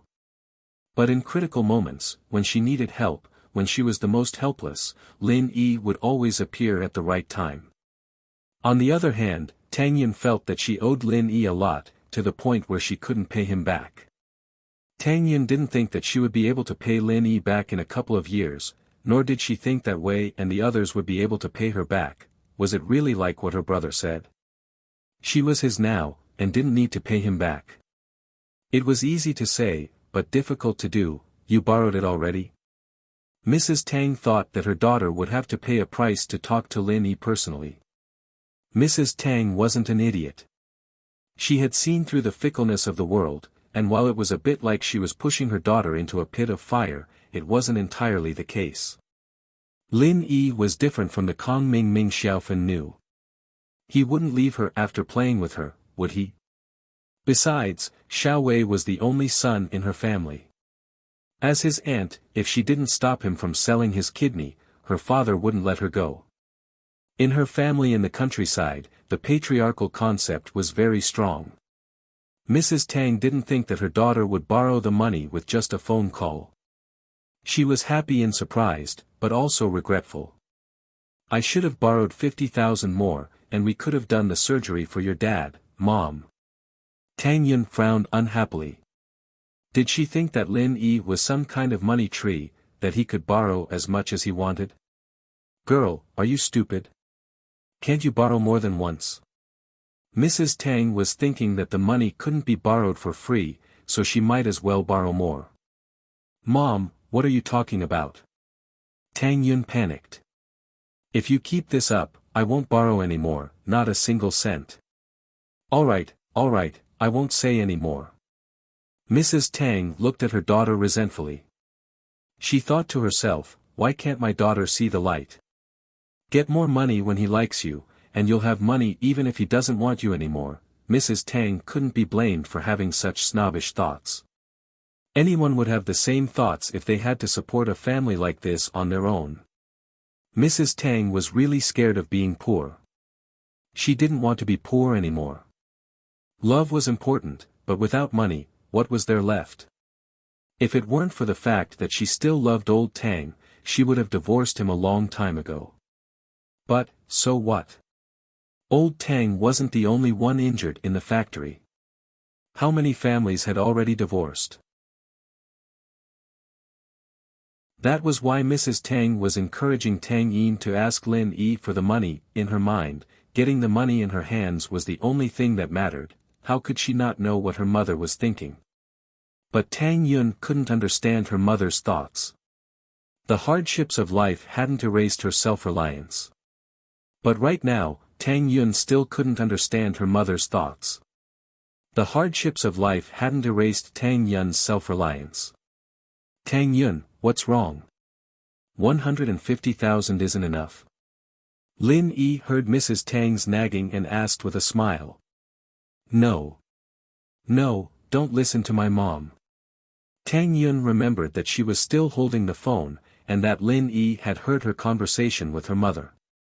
She was embarrassed and angry at her mother's greed for money. Mrs. Tang found a bank card. They only had 20,000 in savings, and this was the only card they had. She carefully hid it under the mattress. Ian, give me the phone. Mrs. Tang said as she tried to snatch the phone from Tang Yun. Tang Yun wouldn't give the phone to her mother. She didn't know what her mother would say if she gave it to her. Give it to me, I'll read the card number to him. Mrs. Tang had no choice but to give the card to Tang Yun. Tang Yun was about to read the card number to Lin Yi when Lin Yi said, text it to me, in case the transfer is wrong and the money's gone. I'll send it to you then. Tang Yun jumped. She didn't know that Lin Yi was only teasing her. The card number didn't match the name, so the transfer couldn't be made. Lin Yi dialed Xuemin's number after receiving the card number from Tang Yun. Where have you been these 2 days? I called you, but your phone was turned off. Guan Xuemin's voice came through the phone before Lin Yi could say anything. Oh. Grandpa Guan, what's up? Lin Yi didn't think that Guan Xuemin would look for him these 2 days. Yesterday, Lu Tianyi brought Elder Lu over. Elder Lu wanted to thank you personally. After he went back, he noticed that his body was much better. Not only did he eat more, but he also walked like he was flying. It was like he was 10 years younger. Guan Xuemin exclaimed, I'm envious of your medical skills. They came to thank me. Lin Yi smiled. It was probably because House Lu realized his value and wanted to build a good relationship with him. Although there was some unhappiness before, House Lu wasn't stupid. They knew how to make up for it. Yeah, they're going back to Yanjing. There's no use for the villa they bought here anymore, so they wanted to give it to you as a thank you gift. Guan Xuemin said, just give me your ID number and I'll help you with the transfer. They're being generous now, Lin Yi shrugged, but I'm short on money now. It's more practical to give me some money. Yes, Lu Tianyi gave you another 10 million, Guan Xuemin laughed. Guan Xuemin chuckled and said, I didn't expect that I would get 100 million yuan just like that. I was worried that the pharmaceutical factory wouldn't have enough startup funds. But you managed to get all the startup funds just by treating one patient. I can't help it. I didn't plan to accept the money, but the people in his family aren't that great. Lin Yi smiled, but Elder Lu is not bad. He doesn't put on airs. It's not that he doesn't put on airs, but he thinks that it's important for his family to make friends with a miracle doctor like you. Guan Shuamin said, otherwise, they wouldn't give you another red packet.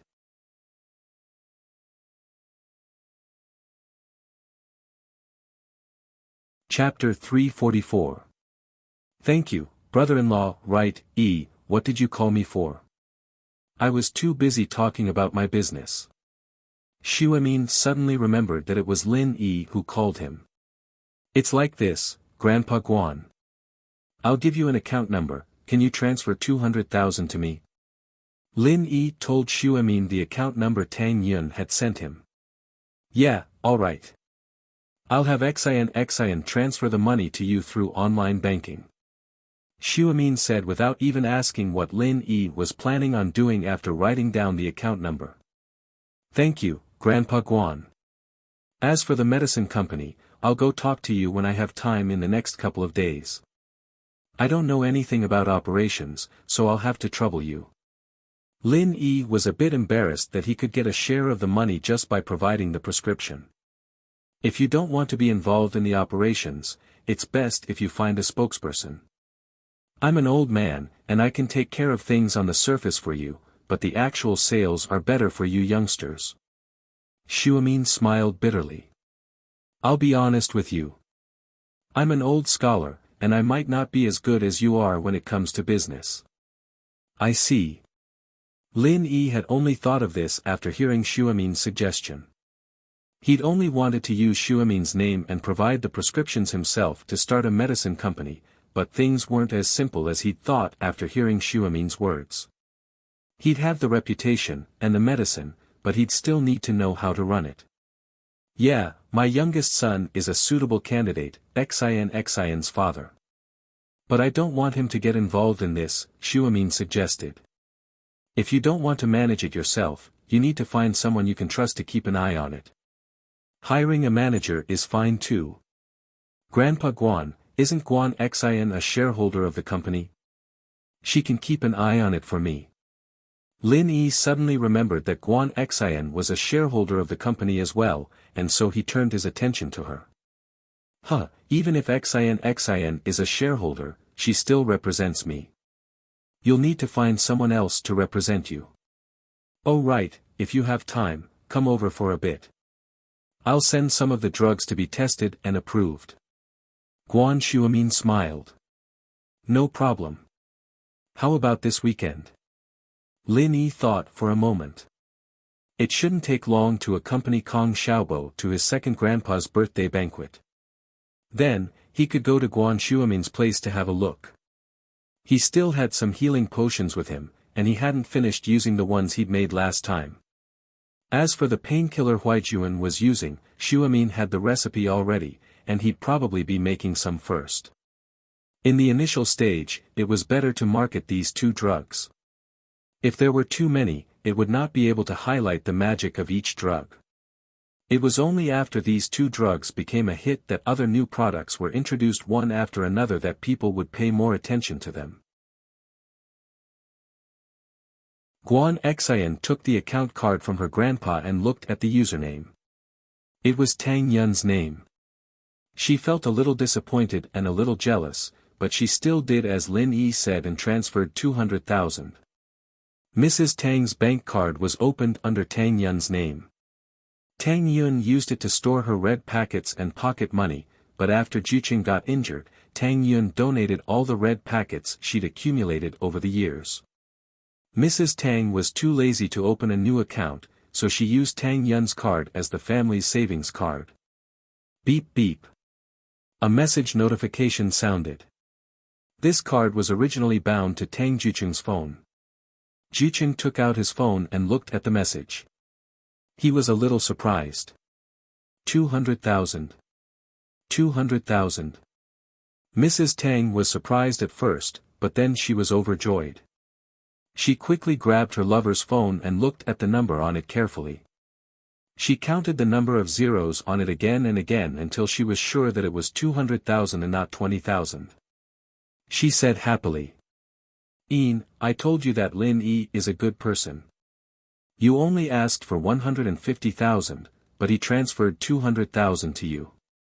It seems like he heard what I said just now. Tang Yun looked at her mother's happy face. She didn't know if she should be happy with her or helpless. 200,000. She couldn't afford it. Old Tang, you have the surgery fees. Let's go to the hospital tomorrow. The happiest person was Mrs. Tang. Her lover's surgery fees were finally settled.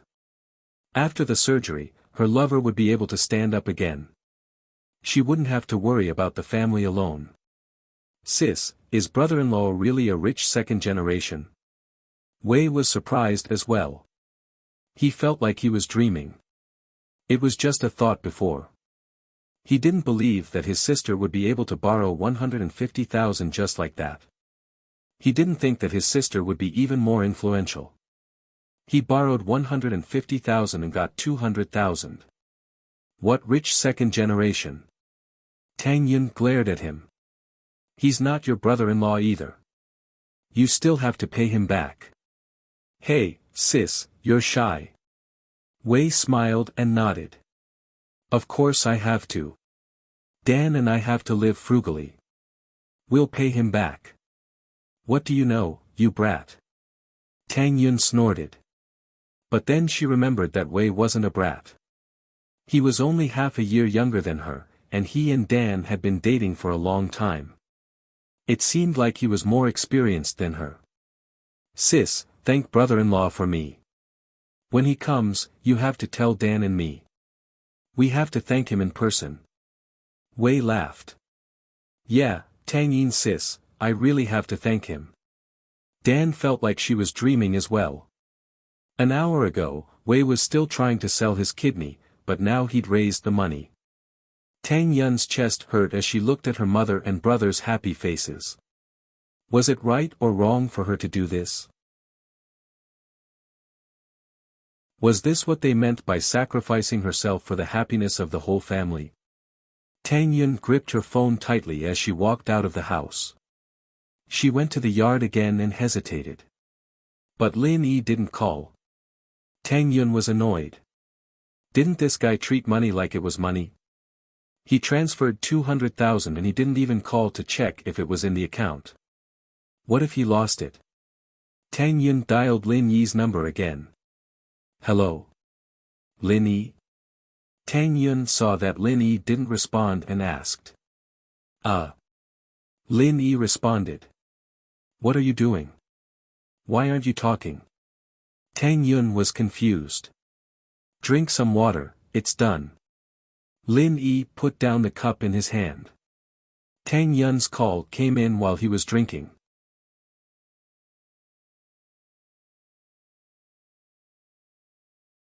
Chapter 345. His own happiness. I got the money. Tang Yun whispered, thank you, ha. Then how are you going to thank me? Lin Yi could imagine Tang Yun's face right now, a beautiful girl standing in his yard, holding her phone carefully, talking to him in a low voice. As for how Lin Yi knew that Tang Yun was calling from the yard, it was because he heard the sound of crickets on the other side of the phone. Tang Yun didn't know what to do from Lin Yi's words. Her breathing quickened, her face flushed, and her nose beaded with sweat. You. How should I thank you? You're the one thanking me, why do I have to say it? Lin Yi could hear the nervousness in Tang Yun's voice and teased her. Then I'll kiss you. Tang Yun hesitated before asking timidly. Sure. Lin Yi didn't want anything from Tang Yun. He wasn't the type of person who would take advantage of others. Of course, it was a different story for people he didn't like. Tang Yun's heartbeat quickened, she was embarrassed by her own bold move. When? Lin Yi asked. You say. Tang Yun replied nervously. Then now? Lin Yi asked. Ah. Now. Tang Yun paused. How was she going to kiss now? Was it over the phone? Wasn't that just a fake kiss? Would Lin Yi have such low requirements? Go ahead. Lin Yi, of course, wanted Tang Yun to kiss him for real, but he didn't want to do it because he wanted to borrow money. You're so annoying. I'm not ready yet. Tang Yun said shyly after being surprised. When are you ready? Lin Yi smiled. Your kiss is so expensive, 200,000 in one go. Humph, then wouldn't you go bankrupt if I kissed you a few more times? Tang Yun laughed at Lin Yi's words. Yeah, I have to calculate how many times I can be kissed with my current money, Lin Yi said seriously. Then you do it. Tang Yun humphed. Right, why did you transfer me 200,000? Didn't your mother say that your father still needs surgery? Lin Yi said, I heard it, so I transferred an extra 50,000. Thank you. Tang Yun's tears flowed down her eyes. This was the first time she'd felt so happy that she wanted to cry. She didn't even say it, but he'd already said it for her. Was he really a gift from the heavens? All of a sudden, Tang Yun had the urge to spend the rest of her life with him. She felt that she had found the happiness that belonged to her, on the eve of her 18th and 19th birthday. It was a feeling of being cared for, protected, and held in the palm of one's hand. This moment of happiness was unforgettable. Tang Yun's hand was shaking as she held the phone. She gathered her courage and kissed the phone. Alright, this is for today, I still owe you one. I'll return it to you when I'm free. With that, Tang Yun quickly hung up the phone. Her body was burning up, and her body was soaked in sweat. Phew. Tang Yun let out a long sigh of relief. She was embarrassed by her bold actions just now. She didn't dare to go back into the house immediately, afraid that her mother and the others would notice. She could only stand in the yard and calm herself down. A mosquito flew by, wanting to bite Tang Yun's fair skin. Tang Yun was so angry that she swung out her palm, wanting to kill the mosquito. Lin Yi, you're so annoying. Why are you so nice to me? I'll slap you to death. Mrs. Tang saw that Tang Yun went to the yard and didn't come back for a long time, so she told Wei to go check on his sister. Wei had just walked out of the house when he heard Tang Yun baring her fangs and claws, saying that she wanted to slap Lin Yi to death. Wei jumped as he looked at his sister. Is brother-in-law a masochist? He's so nice to you, and you want to slap him to death. What do you know, you brat? Tang Yun didn't think that Wei would come out and hear her. She was embarrassed. Hurry up and go back. Oh. I get it. Hitting is affection, scolding is love. Dan always says that too. Wei nodded in realization. Tang Yun was so embarrassed that she wanted to find a hole to hide in. Wei happily went back with Dan. Mrs. Tang had already promised them that she would go get the money for them the next morning. Wei, naturally, pushed the matter of selling his kidney away. In a villa on the outskirts of Songshan City, a man with tattoos all over his body received a phone call. He ran to a young man. "One bro, we agreed to sell our kidneys, but that kid went back on his words." "What?" "He went back on his words." The young man called One bro frowned. "What are you doing? You can't even do such a simple thing. If the Fire Wolf gang gets angry, even my father won't be able to bear the consequences. The supply of kidneys has decreased a lot recently. If this continues, my brother's supply will far surpass us." "One bro, I don't want to either. But no one is selling their kidneys anymore. People are smarter now. They won't sell their kidneys unless they need money." The tattooed man explained carefully. "Are you stupid? How many kidneys could there be in such a scattered manner? When I was studying abroad, I saw a large-scale kidney trafficking organization there. If no one is selling, why don't you find someone else to do it? Wen Bro scolded. Wen Bro, isn't this a bit too cruel? If we get targeted by the police, we'll be in big trouble. The tattooed man was shocked when he heard Wen Bro's suggestion. Even when the bro was here, he didn't dare to be this reckless. The bro your ass. My Wen Bro is in charge now. Don't talk about my brother all the time. Wen Bro sneered. If he didn't trick people to sell their kidneys on a large scale, would the supply of kidneys in Songshan be so tight now? Yes. Yes. The tattooed man accidentally blurted it out. He then remembered that although Brother De and Brother Wen were biological brothers, they were in a competitive relationship. If you're afraid of the police, why don't you catch those beggars and homeless people? As long as they don't die, no one will care. Wen Bro said in disdain. Who's the underground boss of Songshan? Contact him, I'll pay him a visit. The underground boss of Songshan is Li Zihua, but he doesn't make the decisions. His boss is in the provincial capital. I don't know who he is, but I heard that he's quite powerful. The tattooed man introduced. Wen Bro, are you going to visit him tonight?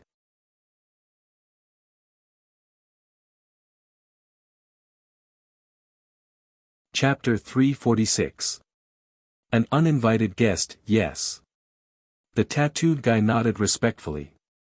Wen Bro, where are you going tonight? Can I give you a ride? No need, I have some private stuff to do today. Wen Bro waved his hand. Don't follow me. Yes, Wen Bro. I'll get you a car then. The tattooed guy asked carefully. Well, drive that Ferrari sports car out for me. Brother Wen ordered. Tonight, however, there was an uninvited guest in Menyao's villa. The doorbell rang, and it was Mengyao, who was upstairs lecturing Yushu. She was very displeased with Yushu for running around naked in the house. Shu, you're 19 already, you can't do that anymore. Do you understand? I understand, Yao Yao. Yushu nodded with a smile. Look at you, you're all smiles whenever I talk about you, but in the end, that big bad guy Lin Yi has it easy. Mengyao glared at Lin Yi. Be careful not to let him take nude photos of you. Let's see what you'll do then. Oh. Yao Yao, someone's ringing the doorbell downstairs. Should we go take a look? Yushu changed the topic again. What's there to look at? There's Lin Yi running errands for us, what's the rush? Mengyao didn't think much of it. Oh. It must be Faubert delivering food. I'm hungry, let's go downstairs. Yushu held her stomach, looking like she was about to faint. I'm starving. Mengyao shook her head and pulled Yushu downstairs. Lin Yi heard someone ringing the doorbell, so he walked out of his room to open the door. He paused when he reached the yard, because it wasn't Faubert, nor was it someone he knew. It was that Jiang Wen he met at the theme park the other day. Jiang Wen? Lin Yi blinked. Why was he here? Jiang Wen, on the other hand, saw that it was Lin Yi who'd come out to open the door. He was at Menyao's house. This gave Jiang Wen a bad premonition. He and Mengyao had progressed to the point where they were living together. And in Menyao's villa? Did Pengzhan know about all of this? On the surface, however, Jiang Wen was still smiling warmly. He wouldn't reveal his true feelings. Oh. Isn't this Mr. Lin Yi? What a coincidence, you're here too. I live here. Lin Yi glanced at him and said faintly. How could Lin Yi not hear this guy's probing tone? What a coincidence. As expected, Jiang Wen's expression froze. He already had a bad feeling about this, but he was still hoping for luck. Now, he was absolutely certain that Lin Yi lived here. Jiang Wen clenched his fists. He'd only been abroad for 3 years, and someone else was already there. The former 4 young masters of Pine Mountain had been stolen just like that. Huh, so you're living with Yao Yao now, Mr. Lin. Jiang Wen felt like his heart was bleeding. Even if he won against Lin Yi, he'd still be marrying a second-hand woman. Are you here to check on me? Lin Yi frowned. Why did this guy have so much to say? What do you want? It's like this. You and Yao Yao saved me that day, so I came to thank you. Jiang Wen forced down the unhappiness in his heart and smiled as he raised the gift in his hand to Lin Yi. Look, I still have something. Let me in first. Lin Yi smiled coldly in his heart. Thank you. You probably didn't even know I lived here a minute ago. What are you thanking me for? You're here to pick up girls, so why are you being so fake? But Lin Yi didn't expose him. What the guy was here for didn't have much to do with him. Lin Yi opened the door and let Jiang Wen in. I wonder if Mr. Chu is home. Jiang Wen asked again after entering the room. Who are you here for? Lin Yi looked at Jiang Wen with disdain. Uncle Chu doesn't live here. Go to the company if you're looking for him. Oh. He doesn't live here anymore. Jiang Wen really did want to ask where Pengzhan was. After all, Pengzhan used to live with Meng Yao before he left the country. Lin Yi ignored him and entered the villa first, letting Jiang Wen follow him. As for the gift in Jiang Wen's hand, Lin Yi wasn't in the mood to take it. It didn't matter who it was for. Meng Yao and Yushu had come downstairs by now, surprised to see Jiang Wen behind Lin Yi. Jiang Wen bro, why are you here? Meng Yao didn't like Jiang Wen very much. Jiang Wen didn't feel like the boy next door anymore. There was an indescribable dark aura around him that made Meng Yao uncomfortable. I really have to thank you and Mr. Lin at the theme park last time. I'm here to thank you.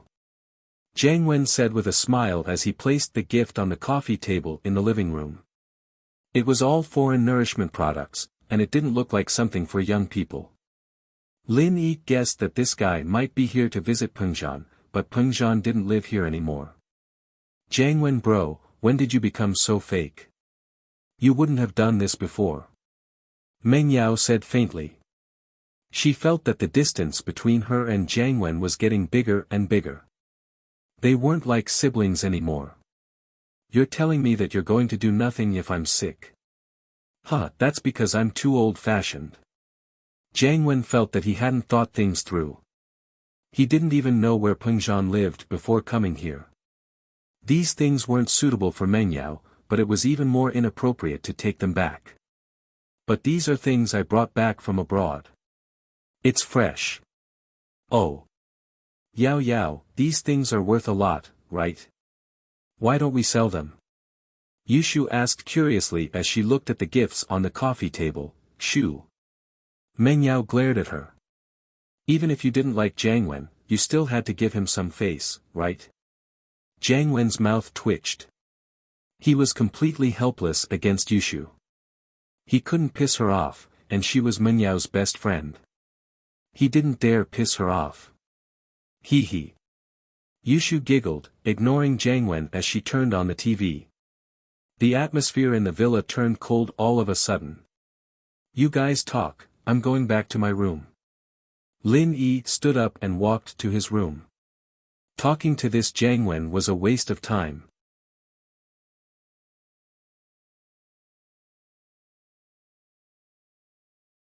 Chapter 347. Image collapse. Lin Yi really wanted to yell at him. What the hell did it have to do with you where I lived? But this was Meng Yao's villa, and Lin Yi gave the miss some face. He looked at Jiang Wen and ignored him. Meng Yao, naturally, knew what Jiang Wen wanted to know, but couldn't be bothered to answer the question. But Jiang Wen, evidently, didn't have any self-awareness. He continued asking after Lin Yi didn't reply. Yao Yao, don't you guys sleep together at night? Meng Yao frowned, but Yushu spoke up first. I sleep with Yao Yao.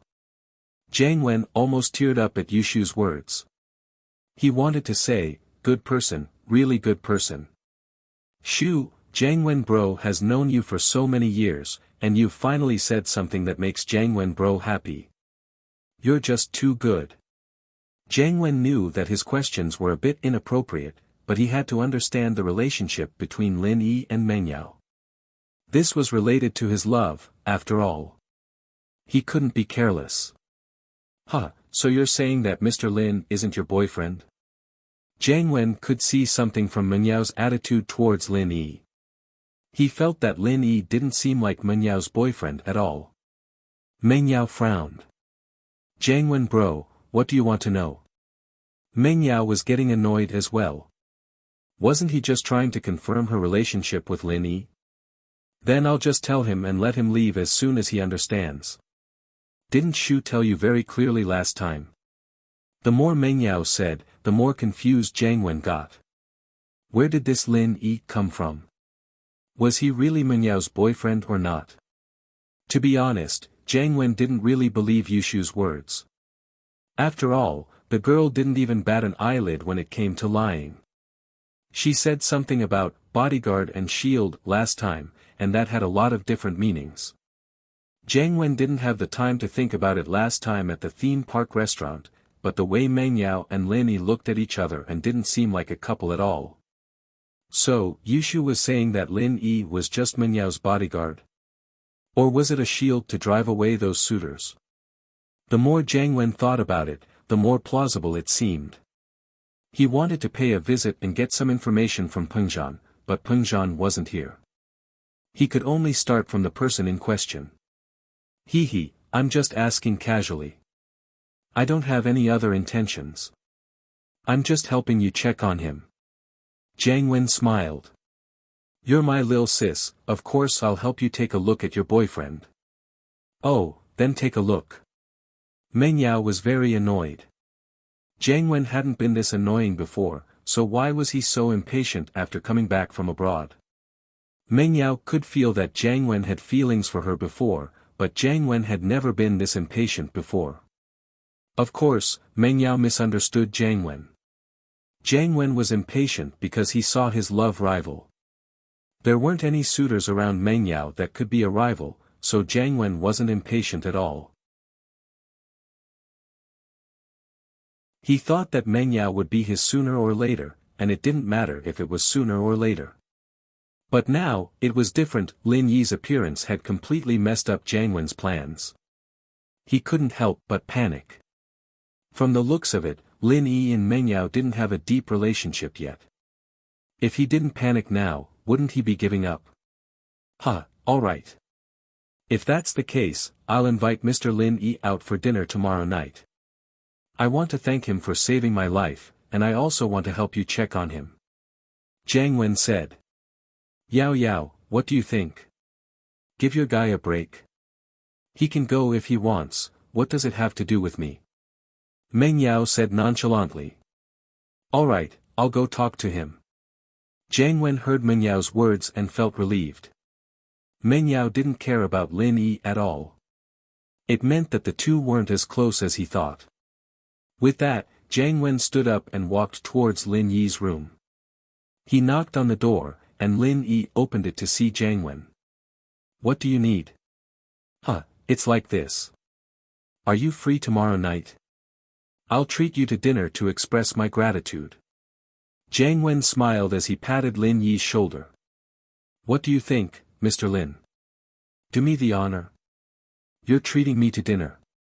Lin Yi looked at Jiang Wen like he was an idiot. Do you have too much money to burn? I'm not going. Jiang Wen was a little embarrassed by Lin Yi's words. Mr. Lin, Yao agreed to it. Are you saying that because you're afraid that she won't? That was what he said, but Jiang Wen was feeling a little disdainful inside. Who the hell was this guy?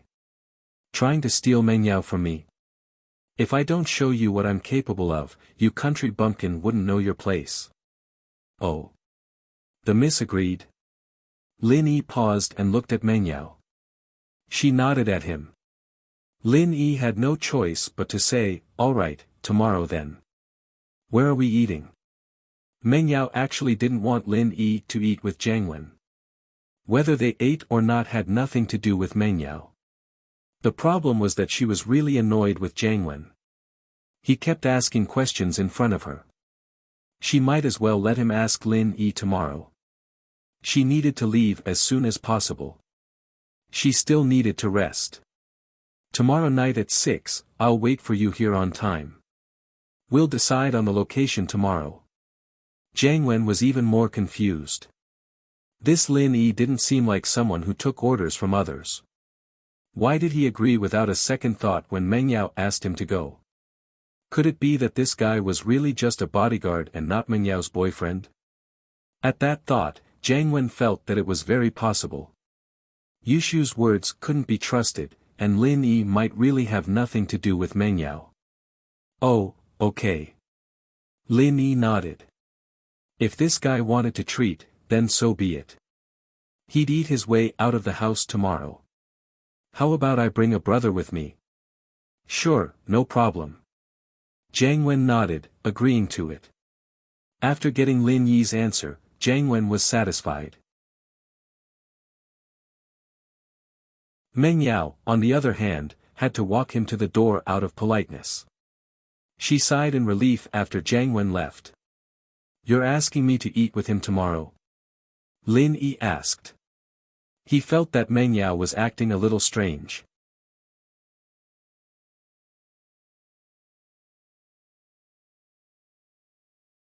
Chapter 348. Just who was her brother? Jiang Wen was making Meng Yao feel really bored and confused right now. Who was Lin Yi? That was her personal business, what did it have to do with him? Checking up on her.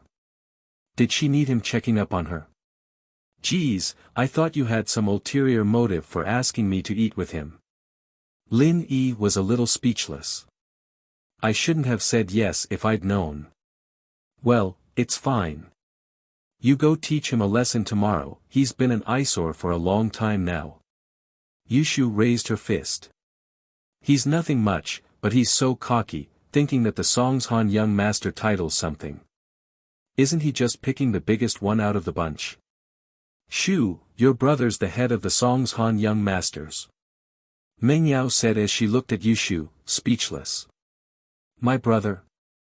I don't think he's as strong as Shield Bro, he can't even handle that Ling Shan girl. One word from Shield Bro and that Song girl's so obedient. Yushu said excitedly at the mention of Ling Shan. Shu, why do I get the feeling that Yutian isn't your real brother, but Lin Yi is? Meng Yao frowned, her best friend couldn't have fallen for Lin Yi, could she? She was talking about Lin Yi every time she opened her mouth, getting touched, kissed, and hugged by him, and she didn't feel any disgust towards him at all. Was Shu falling for him? He. Of course he's my real brother. I admire him a lot, but he's just too weak in front of women. Wouldn't Song girl give in to him if he were a little tougher? Yushu said with a smile, not caring at all. Shu, you're a girl too. Do you want to be a strict husband in the future? Or do you have masochistic tendencies? Meng Yao said. She was a girl, but she was speaking up for a man. What kind of logic was that? Yao, I just want Shield Bro to break that Jiang Wen's spirit tomorrow. Yushu said. Oh, I misspoke, Jiang Wen Bro. Lin Yi ignored the two girls and yawned before going back to his room to sleep. Shield Bro, I support you. I'll wait for your good news tomorrow night. Yushu called out. Shu, you know Jiang Wen's family background. You're just causing trouble for Lin Yi. Meng Yao frowned helplessly. He's not Zhongpingliang, not someone Lin Yi can deal with easily. What if something happens to Lin Yi if you drag him into this? Meng Yao may have been indifferent towards Lin Yi on the surface, even a little disgusted, but she wasn't an unreasonable person. Plus, she didn't hate Lin Yi living in this house anymore. Naturally, she wouldn't cause trouble for him. Although her father had kept it a secret from her and didn't tell her what Lin Yi had been up to these past 2 days, she still knew a little about the crisis her father was facing. Lin Yi had solved it all quietly, so how could she cause more trouble for him? Yao, are you worried? Yushu's eyebrows and eyes turned into crescents as she smiled at Mengyao. My heart aches. Why would I? Mengyao humphed. He's our follower, and now that he's pissed off Jiangwen, of course we'll have to protect him when Jiangwen comes looking for trouble. So if you let him go looking for trouble, you'll be looking for trouble for us. Oh, it's fine. I'll deal with Jiangwen bro next time. Yushu took it all on. She was quite good at dealing with Jiangwen. Alright, let's go to sleep. Mengyao yawned as well. It was already past 10, and Jiangwen had been dawdling for more than an hour. Mengyao was tired to death. The next day, when Lin Yi saw Kong Xiaobo, the kid was overjoyed. Boss, you're back. I was afraid that you wouldn't make it to my second grandpa's birthday party. I won't, I said 2 days, so it's 2 days. It's only Thursday, there's still a few days left. Right, is it Saturday or Sunday? Lin Yi asked. Sunday, but it's not in the city. We'll leave early on Saturday. My second grandpa's house is in Donghai, Kong Xiaobo said. Alright, we'll leave Saturday afternoon then. Lin Yi nodded. Right, how's fun? She can leave the hospital now. Her body was too weak due to malnutrition. I'm going to get her discharged this afternoon. Kong Xiaobo said. My parents are coming with me on Saturday, and I don't know how to tell them about fun. I don't know if they'll accept it, I don't think that's important. What's important is what you think. Lin Yi waved his hand.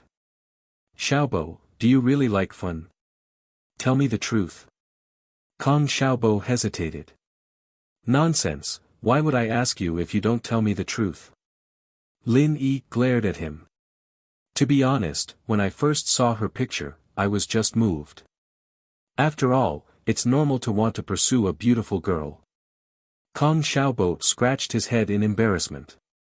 Just like how I used to like Tang Yun, Chu Mengyao, and Qin Yushu. But I know that it's just a fantasy.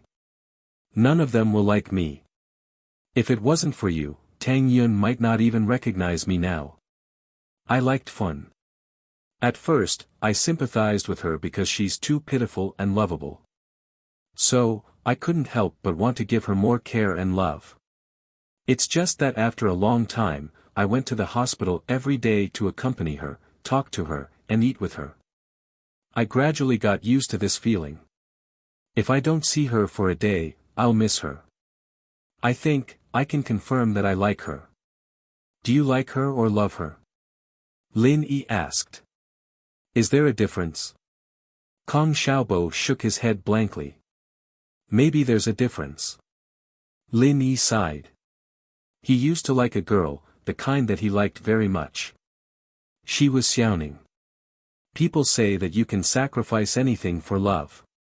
So, Lin Yi sometimes thought that his feelings for Xiaoning couldn't be considered love. But if it wasn't love, why would he always think of her? Was it the rules of the industry that restricted him? He had to abide by his professional ethics, or he didn't have the courage to take that step. Maybe it was both. Or, he couldn't give Xiaoning the life she wanted.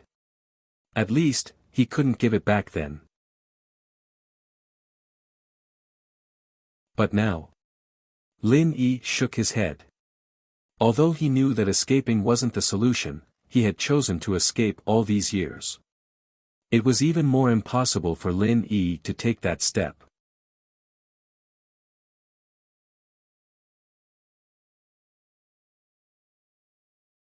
Chapter 349.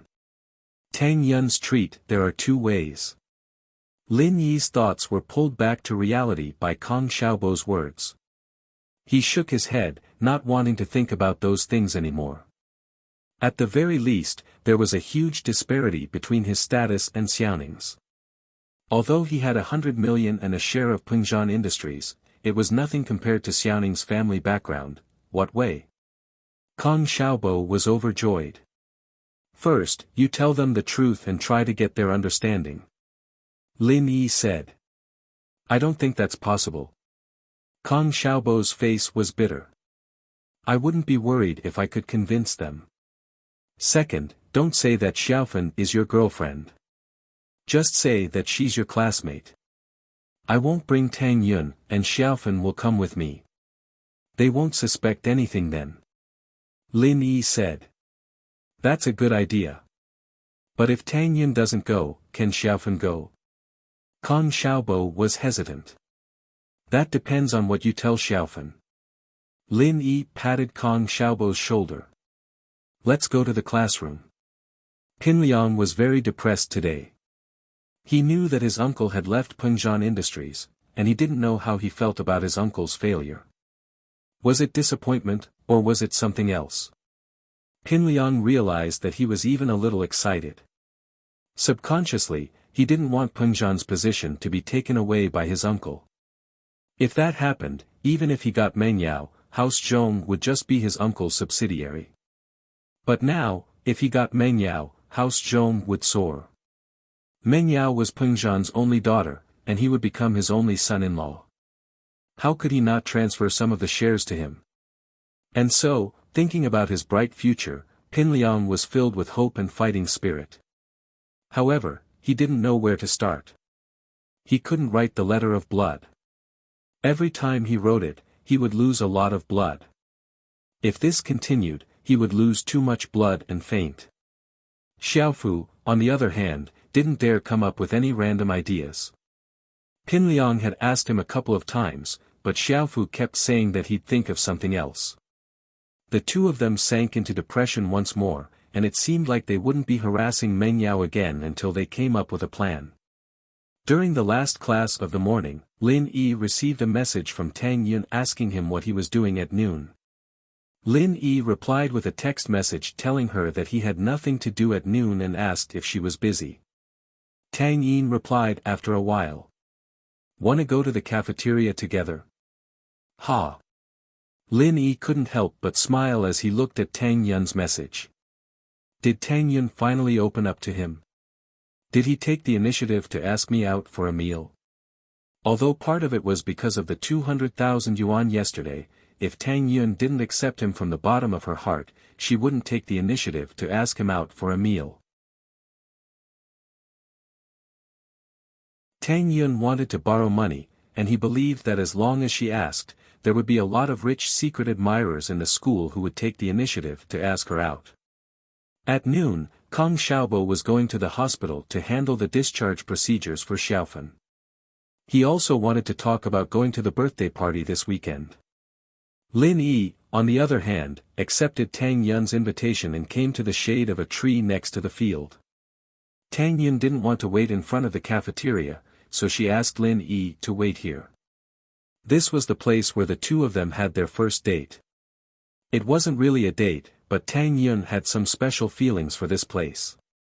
It was also at that time that Lin Yi held her hand and announced in front of Zhou Ruoming and Wang Jifeng that she was his woman.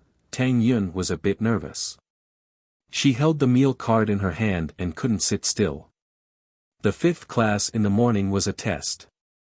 Tang Yun handed in her paper first and waited under the tree. She waited for a long time, but she didn't see Lin Yi. Tang Yun looked at her phone. Could it be that Lin Yi sent her a text and she didn't receive it? But it didn't seem possible. Just as Tang Yun was getting anxious, she saw a boy running towards her. Tang Yun smiled and waved at Lin Yi. If it was before, Tang Yun wouldn't dare to do something like this in school. The school rules were very strict. But now, the school rules were useless in front of Tang Yun. Wang Jifeng didn't even care about her and Lin Yi. What was there for her to be afraid of? Tang Yun even had a little rebellious in her heart. She had been a good student for so many years, and she could finally let loose like those bad students. Did you wait long? Lin Yi saw a layer of sweat on Tang Yun's forehead. It was obvious that she had waited for a while. Not really. The last class was a test, so I handed in my paper first. Tang Yun said shyly as she combed her hair. Then why didn't you text me? I would have come out earlier. He'd gotten used to skipping class, the dean had already given him a warning, and the teachers of the other subjects didn't bother with him, thinking that he was some rich young master who was here to kill time. It's fine, Tang Yun shook her head, I'll treat you. You treat me? Lin Yi looked at Tang Yun, surprised. Don't look at me like that. I can only treat you to the cafeteria. Tang Yun raised the cafeteria card in her hand, all the money at home was used for my dad's surgery. Although there might be some left over, it's hard to say if we still need money in the future. So, if you want me to treat you to a big meal, we'll have to wait until I earn my own money. No, my cafeteria card has a lot of money in it. It's the same if you use mine. It'll be a waste if you don't eat. Lin Yi took out the card from his pocket and gave it to Tang Yun. How's uncle's condition? Tang Jucheng's problem was with his bones, and he needed surgery. Although Lin Yi was good at acupuncture and medicine, he couldn't perform surgery for Tang Jucheng on behalf of the hospital. Why are you giving me your card? Tang Yun paused. My mom took my dad to the hospital early in the morning. He should be in the hospital now. But he's been checked regularly, and he's just waiting for surgery. I don't usually eat at the cafeteria, and I'll eat with you in the future, so I'm giving you my card, Lin Yi said. Is there anything I can help with at the hospital? I don't think so. Tang Yun shook her head, her eyes red. Lin Yi, thank you. I don't know how I can thank you. Tang Yun was really touched. Lin Yi didn't take the opportunity to threaten her, and he didn't make things difficult for her either. Why are you saying this? Lin Yi held Tang Yun's hand. Let's go eat.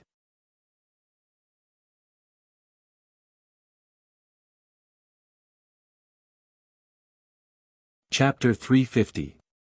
Chapter 350, Ward and Surgery. Lin Yi and Tang Yun's relationship had spread throughout the school.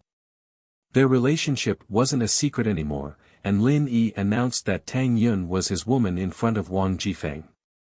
This kind of shocking effect made all the guys and girls who had secret relationships jealous. Quite a number of girls told their boyfriends that they'd be willing to do anything if their boyfriends could confess to them in front of Wang Jifeng like Lin Yi did. The male students who had bad intentions wanted to turn into Lin Yi immediately, but no one dared to do so after thinking about the consequences of confessing. If Lin Yi said it, it would be fine, but if she said it, she'd probably be expelled. Before, Tang Yun felt embarrassed, but after hearing the rumors from the students, she felt very happy. At least, many people were envious of her. Even Zhou Ruoming, who used to flirt with her, would walk around her now. This was all because of Lin Yi. Of course, Zhou Ruoming wasn't much, but what made everyone envious was that even Wang Jifeng would smile and nod at Tang Yun when he saw her. It was hard for Tang Yun to imagine that this was still the same dean who'd scolded her so badly after she'd splashed water all over him. In fact, Wang Jifeng couldn't say it out loud.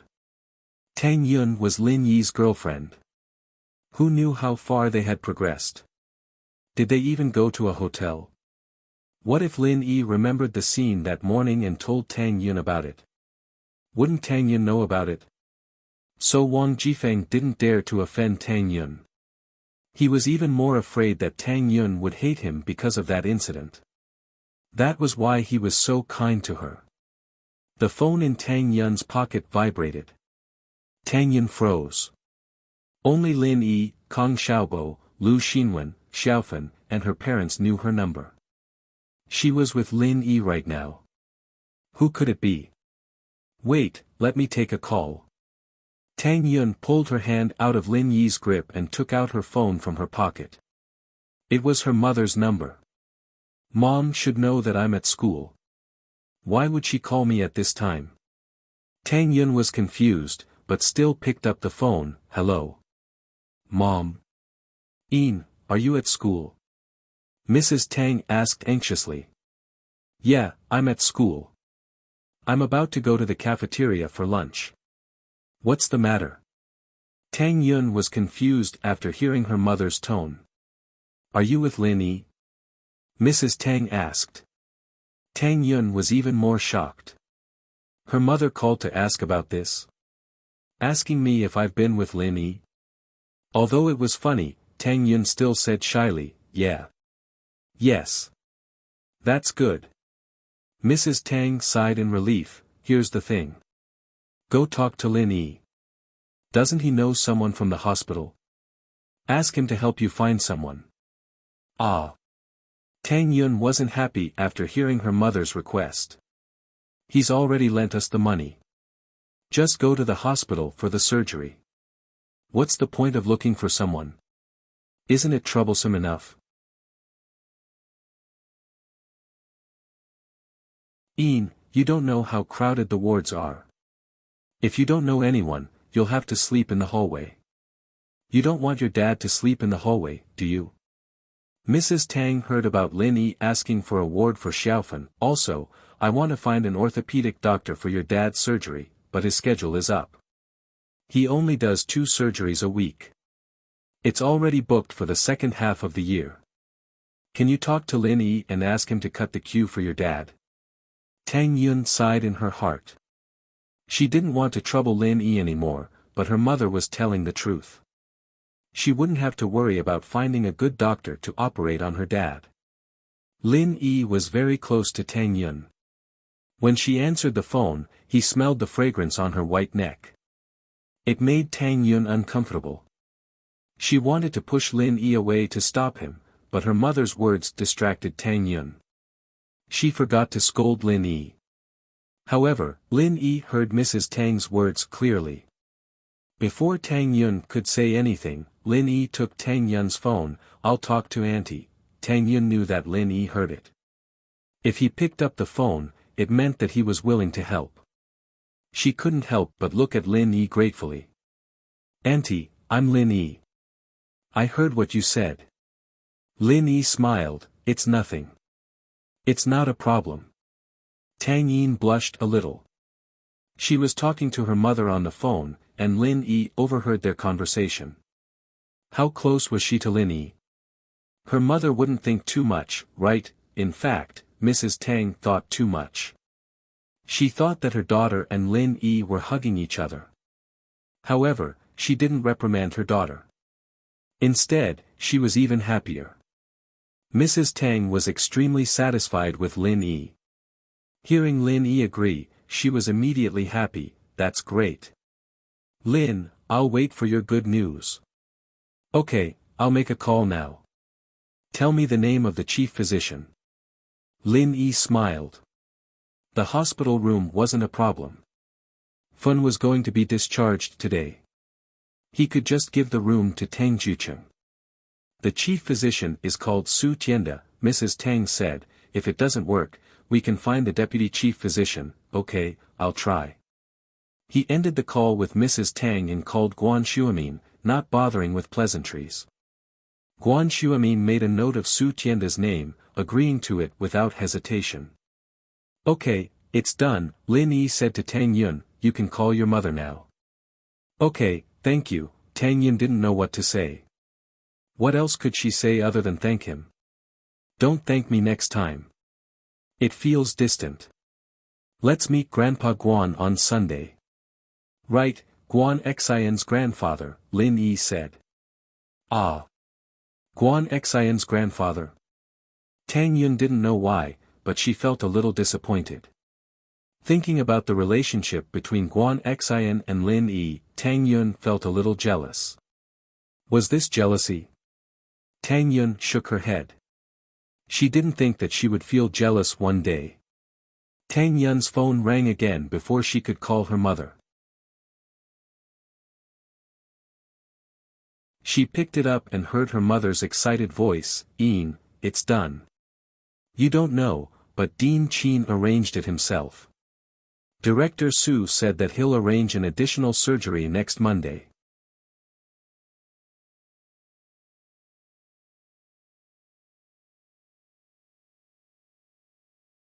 Chapter 351. A short period of silence. Ian, what's wrong? Why don't you look happy? A mother knew her daughter's mood. Mrs. Tang immediately noticed that something was wrong with Tang Yin's voice. It's nothing. Tang Yin shook her head. Mom, can you handle the paperwork for Dad first? I'll go see you guys after school tonight. Alright, go eat with Lin then. It's already 12, you guys better eat before you starve. Mrs. Tang didn't ask much as she hung up and happily went with Dean Qin to handle the paperwork.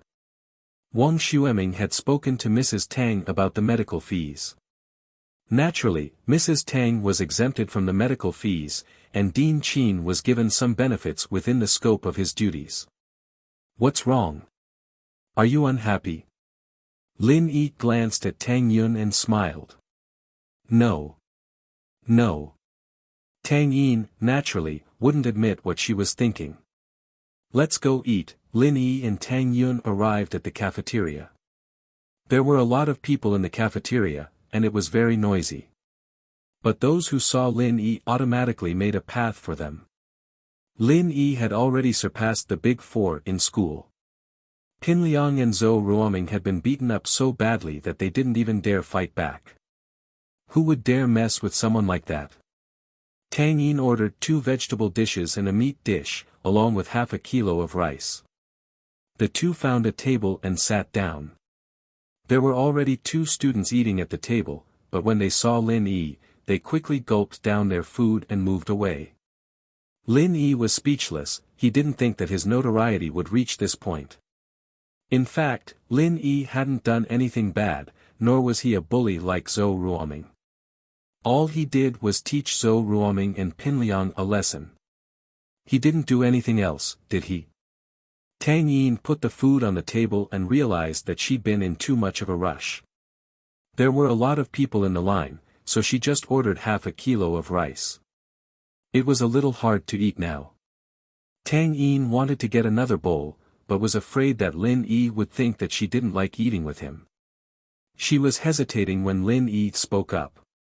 Let's eat together. You don't mind, do you? Yeah. Tang Yin shook her head. Since Lin Yi said that, she couldn't go get another bowl. She was a little shy, but she still agreed. Tang Yin carefully ate the other side of the rice, feeling countless eyes on her. There were couples eating in the cafeteria, but very few dared to eat a plate of rice in public. Lin Yi and Tang Yin didn't think about eating a plate of rice before. It was only because of their carelessness that they ended up in this situation. In fact, there weren't many students who dared to look at him directly. Who would want to mess with him? If they looked at him for too long and he misunderstood that they were interested in Tang Yun, it wouldn't be worth it to get beaten up. Tang Yin didn't have a big appetite. She ate a little and was full. She quickly put down her chopsticks and looked around. Seeing that no one was looking, she let out a sigh of relief. But now, it wasn't a matter of whether she hated Lin Yi or not. It was a matter of whether Lin Yi hated her or not. She didn't eat much and was already full. The rest of the rice would be Lin Yi's. He must eat the part that she ate. Did this count as an indirect kiss? Tang Yin felt like she had a little white rabbit in her arms. She jumped up and down. She was a little shy, but also a little excited. She thought about what she said on the phone last night. She still owed him a kiss. In what form and in what way would this kiss be given to him? Back in the hospital, Lin Yi only asked Tang Yin to kiss his face. But now that their relationship was a step closer, would he kiss her on the mouth? Tang Yin didn't dare to think about it, but she didn't feel any repulsion. She used to feel disgusted when she saw the male and female characters kissing. If a man kissed her on the mouth, she would feel disgusted. But now, she didn't feel like vomiting. Instead, she was looking forward to it. Lin Yi was afraid that Tang Yin wouldn't have enough to eat, so he ate very slowly. But after Tang Yin finished eating, he cleaned up everything on the table. Tang Yin was stunned. Are you full? Tang Yin didn't think that Lin Yi had such a big appetite. He didn't look fat, but he ate so much. I'm full, Lin Yi nodded. Then. Let's go back to class. Tang Yin didn't want to leave Lin Yi like this. Let's walk around the field. Lin Yi stood up and picked up the plates. He walked out of the cafeteria with Tang Yin and left the plates at the door. The bright afternoon sun made Tang Yin squint her eyes. She put her hand in front of her forehead to block the sunlight. She looked at the students playing on the field. She felt a sense of happiness. She met Lin Yi when she was about to leave the school. Tang Yin wanted to cheer, but there was a sense of unease in her heart. It was as if Lin Yi didn't belong to her. The happiness in front of her was short-lived. In her daze, a big hand grabbed onto Tang Yin's. Tang Yin came back to her senses. She hesitated for a moment before grabbing onto the big hand. Which university do you want to go to? This was the first time Tang Yin worried about their future. She was afraid that this happiness would disappear in the blink of an eye. I don't know. It doesn't matter to me. Lin Yi shook his head. He would go wherever Meng Yao went. There was no doubt about that. He smiled to make Tang Yin feel at ease. I'll go wherever you go. Yeah. Tang Yin smiled as she welcomed the sunlight. Her heart was finally at ease, but she was still worried. What if one of us doesn't get enough points? We can spend money. Lin Yi shrugged. Your worries are unnecessary. Nouveau riche. Tang Yin said with a smile, but she was happy that Lin Yi was taking her seriously. The two of them walked under the shade of the tree and found a stone step to sit down. Tang Yin seemed to have a special liking for the shade. She always liked to come here. She supported her chin with her hand and enjoyed the peace. Lin Yi stretched lazily and stayed by Tang Yun's side quietly. But, this brief moment of peace, someone wanted to destroy it.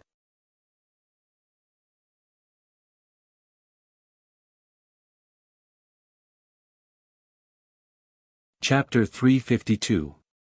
Does she like you? Yao Yao, let's go sit under the shade for a bit. Yushu suggested with a naughty smile. What for? Watch that Lin Yi hit on girls. Meng Yao frowned as she looked at Lin Yi and Tang Yun sitting together. She didn't like it at all. It was daytime, wasn't it? It was a work day too, and you're messing around with the school beauty instead of being my follower. She and Shu were both school beauties, so why did this guy only have eyes for Tang Yun?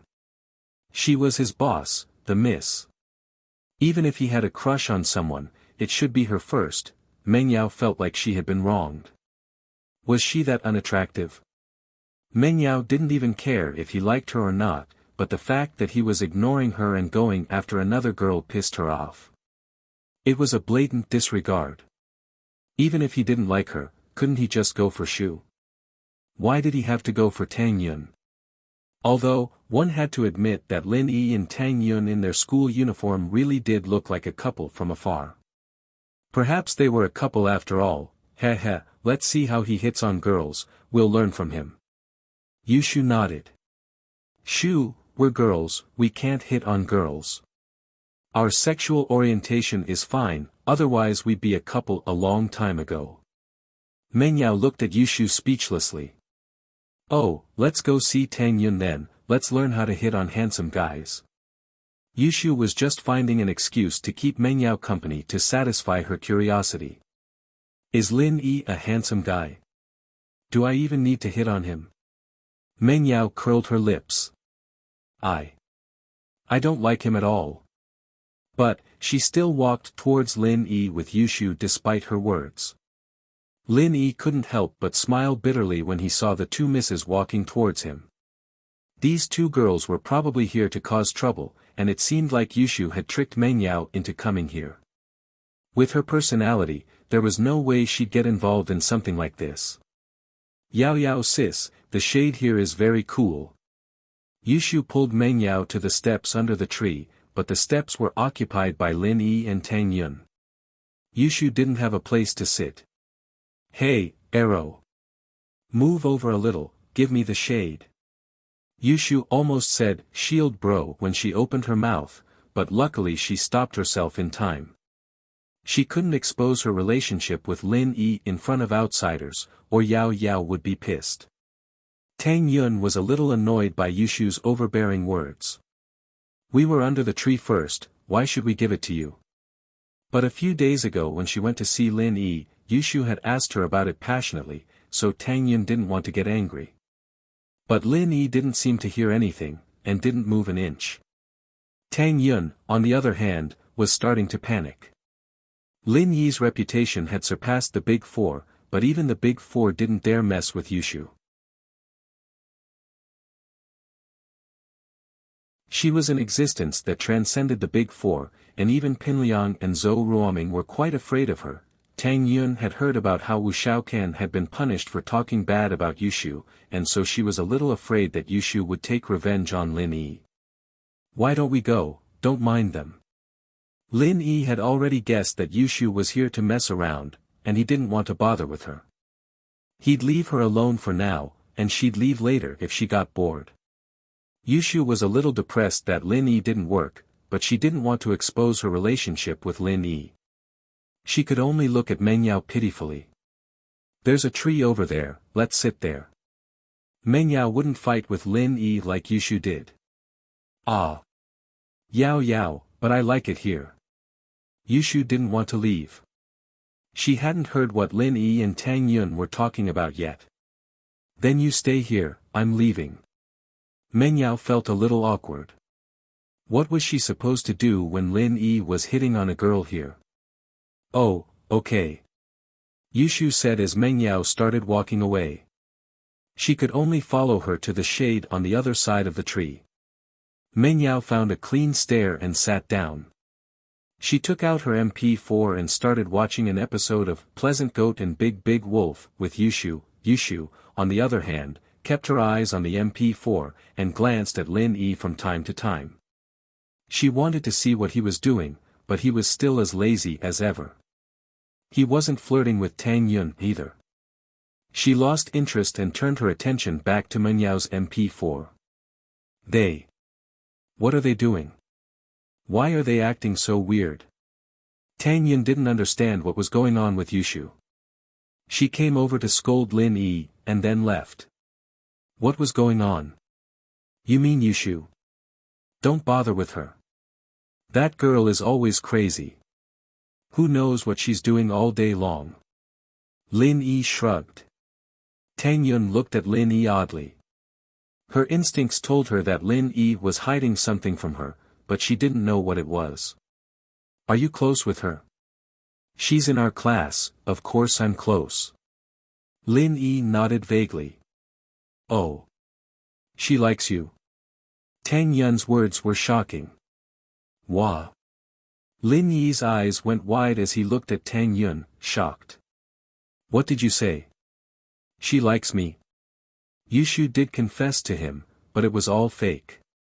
He didn't think that Yushu would like him. The girl was a little immature, probably not at the stage where she'd like guys yet, right? Yushu was a little too young for that. It's nothing. Tang Yun shook her head. It was just a sudden feeling. She thought that Yushu coming and leaving for no reason was weird. But it didn't make sense. How could she like Lin Yi? Yushu and Meng Yao weren't too far. Lin Yi was in no mood at all. He felt like he was being watched by his boss. He stood up dispiritedly. Let's go back to class, okay? Tang Yun felt embarrassed with two people watching them. She stood up after hearing Lin Yi's words. She walked towards the school building with Lin Yi. Yao Yao. Shield Bro left. Yushu had been watching Lin Yi the whole time. Let's leave then. Meng Yao frowned as she looked at her MP4.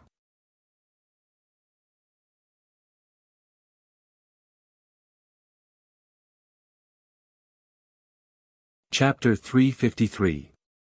Chapter 353, The Misconcern After School. Lin Yi drove Tang Yun to the hospital before driving back to the villa. Jiang Wen's car was already waiting outside the villa. Lin Yi parked the car in front of the villa and greeted Meng Yao.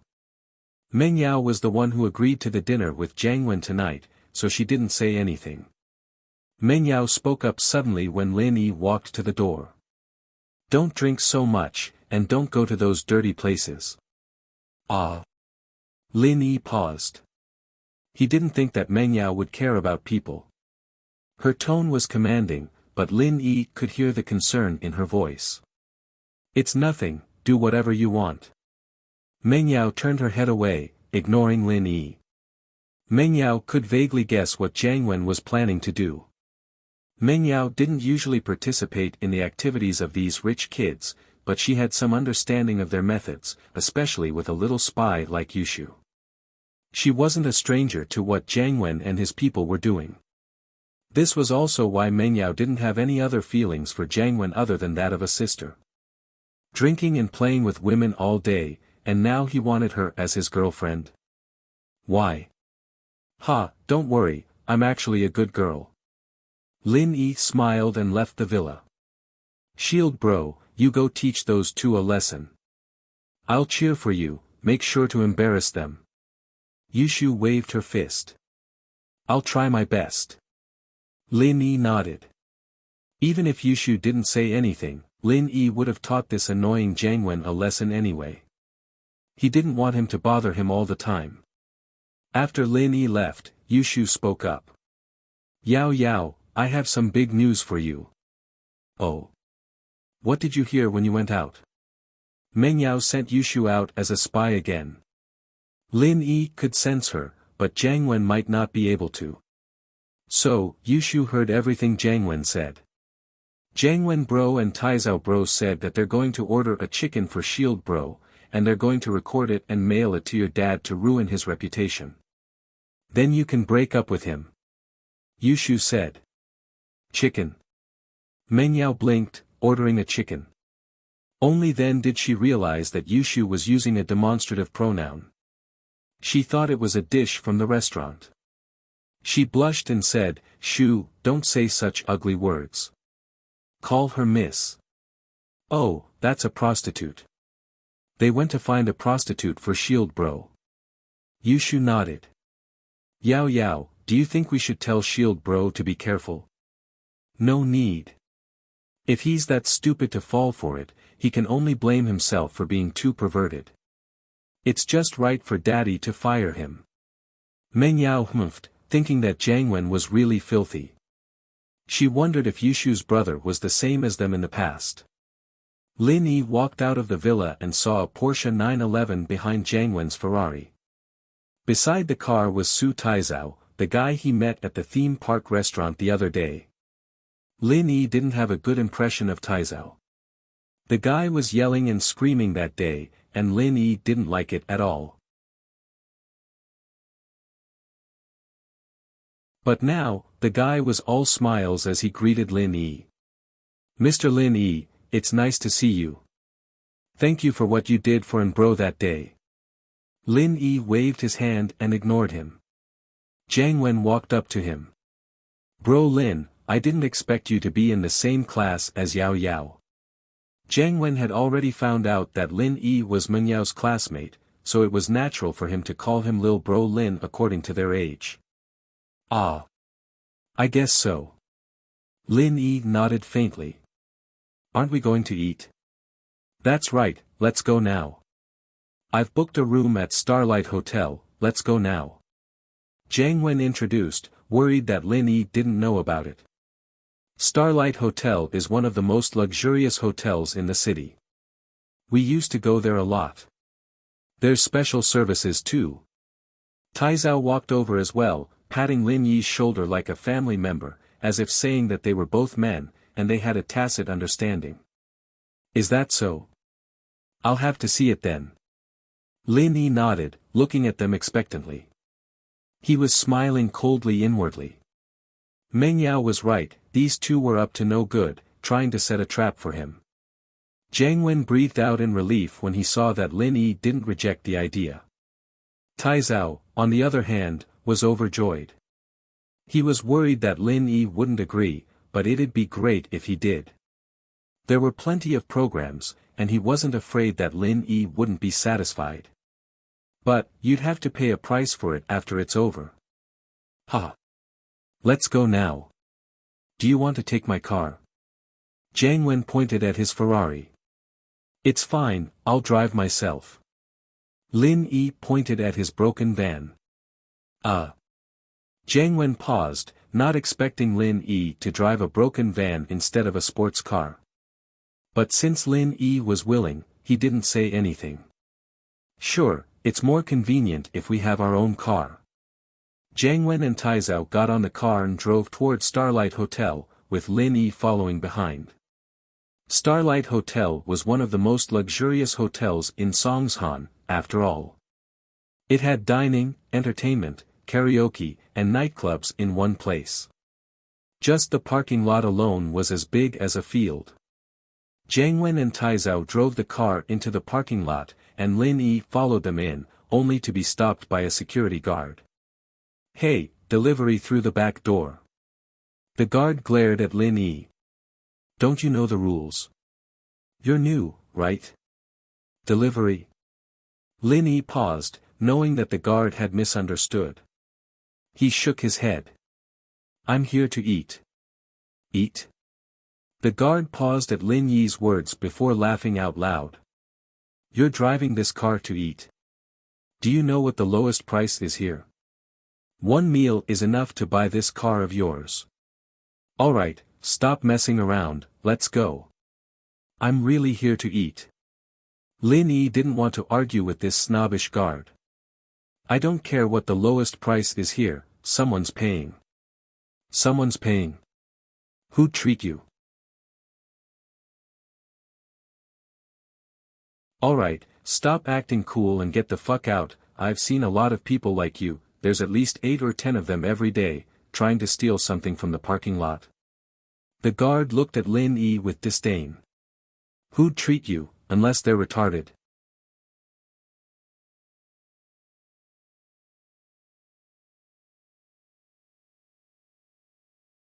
Chapter 354.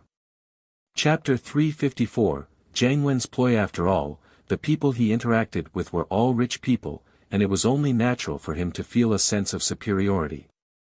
He felt like he was the cream of the crop, and he looked down on the poor. The security guard would bow and scrape to those who drove luxurious cars, but Lin Yi's old car made him think that he was a wolf in sheep's clothing. Who the hell are you calling an idiot? Taizao slapped the guard's face. He and Jiang Wen had parked the car, and since they hadn't seen Lin Yi following them, they ran to the entrance of the parking lot, only to hear the guard calling him and bro idiots. Taizao was furious. I. The guard didn't know why Taizao had hit him, but he saw that Taizao had branded clothes all over him, and that he'd come from the parking lot as well. He was a VIP here, and he didn't want to piss him off.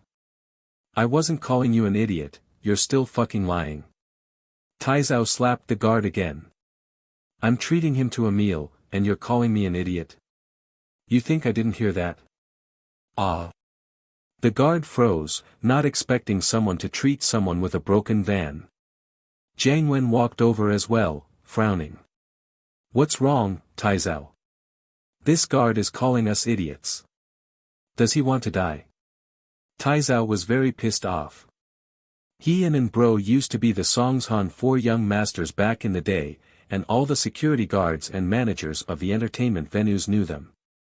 Now, this guard didn't even know who he was, and was even insulting him. How could he not be pissed? Forget it. Jiang Wen waved his hand faintly. He was pissed as well, but he had business to attend today, he didn't have time to deal with this guard. Let's go, don't lower yourself to a small fry like him. The guard bowed and apologized profusely. He was very respectful to Jiang Wen and Taizao, but when he raised his head, he glared venomously at Lin Yi. He didn't think that Lin Yi was a rich person. Looking at Lin Yi, he was just a poor student who drove a broken van. He didn't know how good he was at it. As a result, he didn't dare offend Jiang Wen and Taizao. He wanted to vent his anger on Lin Yi. After thinking for a while, he went to puncture his tires. Anyway, the parking lot was so big, and he didn't know who did it. He could only blame it on his bad luck. With Lin Yi's keen senses, how could he not feel this little security guard's hatred? However, he didn't care and said lightly, "You keep an eye on the car for me. If there's a problem with the car, I'll settle the score with you." Ah. The little security guard smiled bitterly, but he didn't expect Lin Yi to see through his thoughts. While he was annoyed, he could only accept his fate. Little did he know that Lin Yi didn't want to lower himself to his level. Otherwise, he would have been lying on the ground a long time ago. Jiang Wen brought Lin Yi to a private room on the 4th floor. The 4th floor was where the best private rooms were, and above that was the entertainment center. The room was very spacious, and one could see the night view of the fountain not far from the hotel through the floor-to-ceiling windows. It was a very good location, and normal people wouldn't be able to get a room like this. "Brother Lin, please have a seat. Don't stand on ceremony." Jiang Wen, on the other hand, seemed to have gotten used to the night view. He put his phone on the table and sat down. "It's been a while since I've been to this room." "It's been 3 years, right?" "Yeah, and bro. Back in the day, we Songshan young masters were so powerful. Even those little security guards are bullying us now." Taizao said angrily. "Huh, it's because Brother Lin's clothes are a little too simple, and the car's a little special. That's why that security guard looks down on you." Jiang Wen said with a smile, intentionally mocking Lin Yi. Lin Yi, naturally, understood that Jiang Wen was mocking him for being poor and not worthy of being with Meng Yao, but he didn't mind. The miss had sent him here today, and he wanted to teach these two a lesson for Yushu. Everything else was secondary. Plus, Lin Yi had even disguised himself as a beggar when he was on missions before. Why would he care about these looks? As a result, Lin Yi didn't mind the guard's words at all. "Ha, that's true."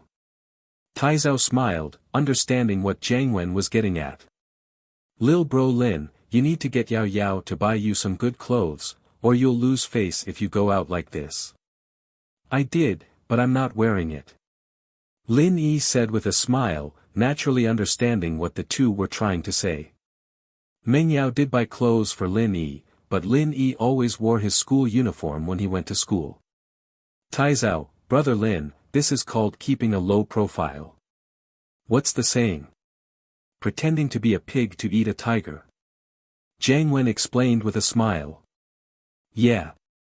Pretending to be a pig to eat a tiger. Keeping a low profile."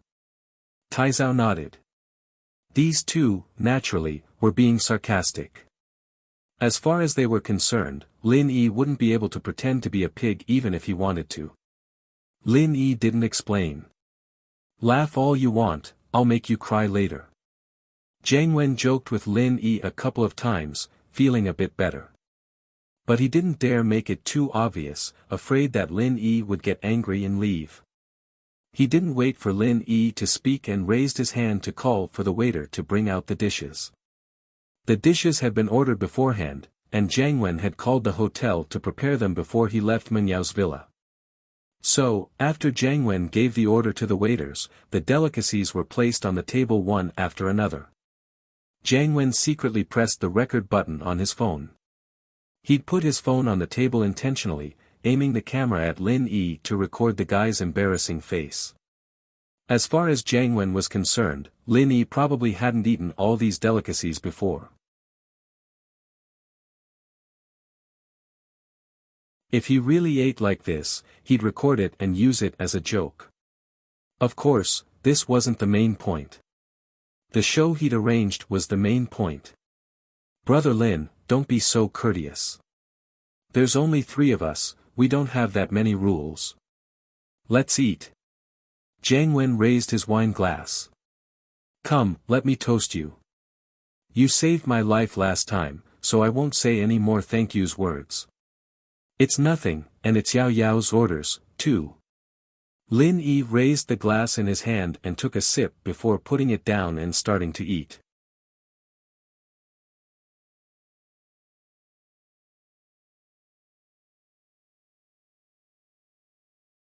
Chapter 355. Chapter 355, Finding an Opportunity. Wait a bit, let's eat first. I'm hungry. Lin Yi waved his hand dismissively. Alright then. Let's eat first then. Jiang Wen thought that Lin Yi was probably really starved. School had just ended, and he hadn't had dinner yet. It wouldn't be too late to let him eat first. But Lin Yi's leisurely eating speed was driving Jiang Wen crazy. He'd wanted to record Lin Yi wolfing down his food and make it a laughing stock, but Lin Yi was eating very elegantly. He ate quite a lot, but it was a very elegant feeling. Jiang Wen had no choice but to give up on recording. Wasn't this just a waste of memory? What if he couldn't record Lin Yi when he was playing with a prostitute later? Lin Yi only took a sip of the red wine after he was done with his meal. He wiped his mouth. Not bad, the chefs at Starlight Hotel are really good, the food is really good. Of course, this place wouldn't have become our base otherwise.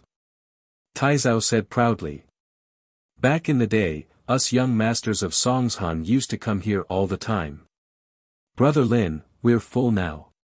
Should we start some activity? Jiang Wen, on the other hand, was all smiles as he looked at Lin Yi. He thought that if the kid didn't leave after eating and drinking, he'd be treating him to a meal for nothing. He didn't even get a single word out of the kid. Oh, that's fine, but wait, I need to go to the washroom. Lin Yi turned around to leave the room. His phone was vibrating. It was probably Meng Yao or Yushu calling.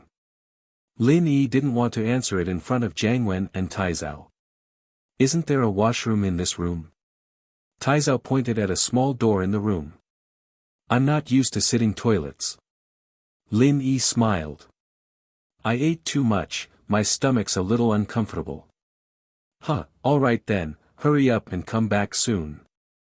Taizao smiled understandingly at Lin Yi's words. Some people were used to squatting and didn't like sitting down.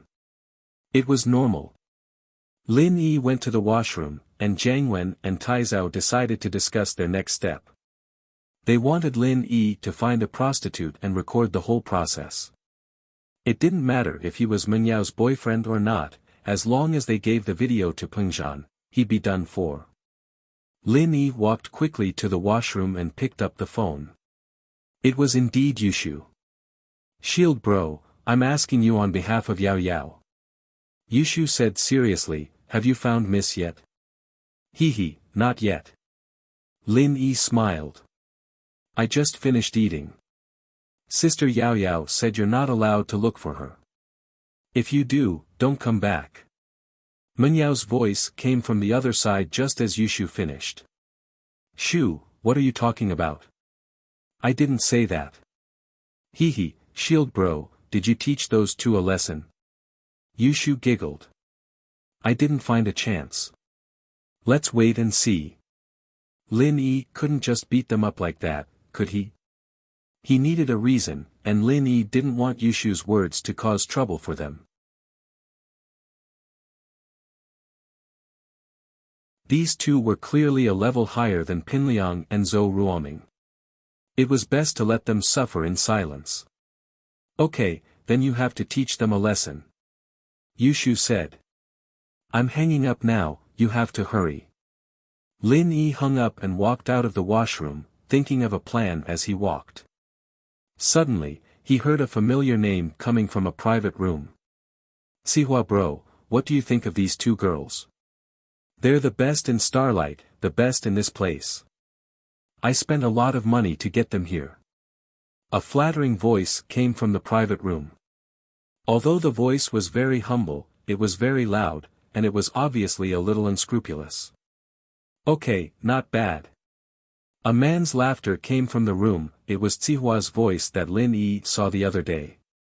Lin Yi stopped in his footsteps. Tsihua was eating here too. What a coincidence. He didn't know how Tsihua felt after killing two golden class masters, but he still had the mood to come here and play with the best. Twins. What are your names?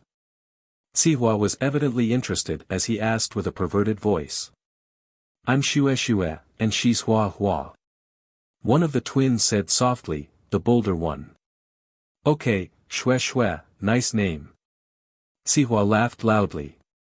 Come, pour me a glass of wine. A smile formed on Lin Yi's lips as he made up his mind. He quickly walked back to his room. Jiang Wen and Taizao had discussed this before. They had to find a girl for Lin Yi no matter what. Even if he didn't want one, they had to persuade him to find one. Otherwise, they'd come for nothing. So they decided that if Lin Yi didn't want one, they'd get him drunk and force him to find one. No matter what, he wouldn't be able to escape tonight. Lin Yi pushed the door open and entered the room. Jiang Wen waved at Lin Yi passionately. Bro Lin, come quick. I've already told the manager to find us some hot girls. Sure. Lin Yi pretended to be overjoyed and smiled. I'm full now, I can play with some girls. Good, forthright. Jiang Wen was overjoyed as well. He was worried that Lin Yi wouldn't look for one, but now that he'd asked for one, it was exactly what he wanted. The girls in this hotel are all pretty good, I'll make sure you enjoy yourself. Yeah, I've heard about that a long time ago. But bro, I'm a person with high taste. I don't like normal girls. Lin Yi said with a shake of his head. You know that the girls I usually interact with are all school beauties. I know that. Don't worry, I'll definitely find you the best. Jiang Wen thought to himself. He wasn't afraid of Lin Yi choosing, he was afraid that Lin Yi wouldn't look for one. As long as Lin Yi had the intention, he'd get the manager to find one for him. That's good. Lin Yi chuckled and sat down, looking very expectant. Jiang Wen gave Taizao a look, and he left the room. Not long after, a man in his 30s came in with 5 pretty girls behind him. Mr. Yang, I didn't think that you'd come personally. It's my honor. Jiang Wen smiled. Mr. Yang was the general manager of the hotel, directly reporting to the big boss. He had the final say in everything. Other people might not know who Jiang Wen and Taizao were, but he did. A few years ago, they were famous people in Songshan. Even the big boss of the hotel had to give them face, let alone a manager like him.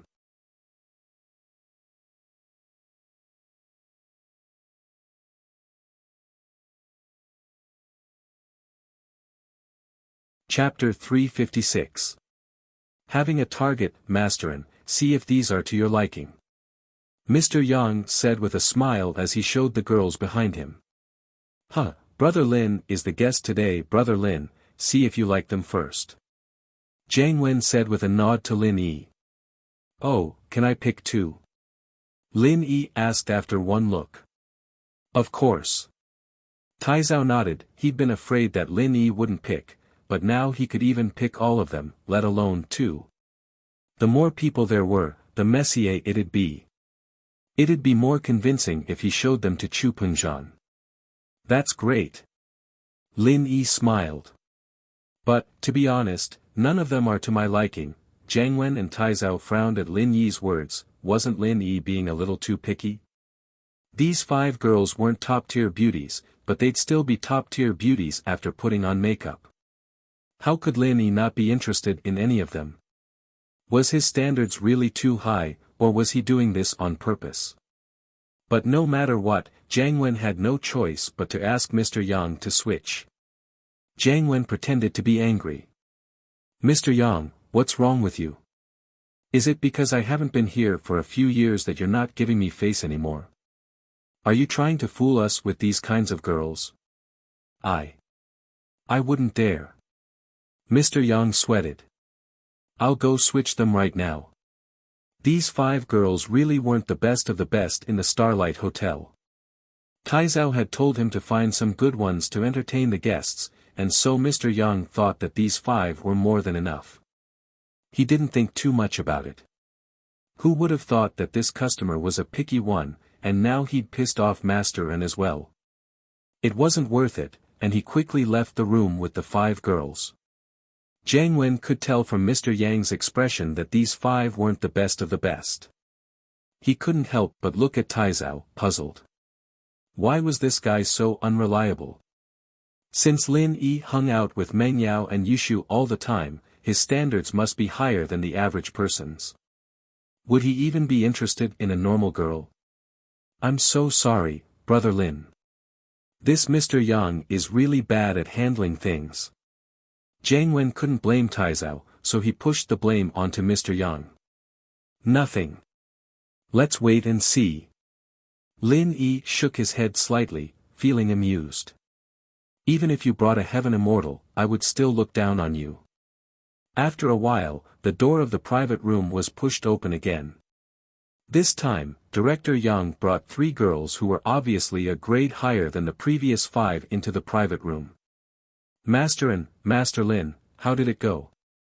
Mr. Yang was full of confidence. He'd brought all of the hotel's top hostesses with him. If he still couldn't pick them out, then he'd have to say that Master Lin had bad taste. Oh, let me see. Lin Yi raised his head calmly, sizing up the 3 girls Mr. Yang had brought. He had to admit that these girls were all top quality. Lin Yi sighed. Why did he have to go into this line of work? But Lin Yi wasn't a savior. He didn't want to care about things like this. Everyone had their own difficulties, and he couldn't possibly understand them one by one. He pretended to look at the 3 girls carefully, thinking that Lin Yi would definitely keep 1 or 2 or even 3 of them when Lin Yi spoke up. Man, it still won't do. Mr. Yang, are you hiding something? Ah. Mr. Yang paused, a little unhappy. Hiding something? What, Master Lin doesn't like any of them? At this point, even Jiang Wen and Taizao thought that Lin Yi was being too picky. Was this guy just going through the motions to brush them off? Maybe he didn't even want to look.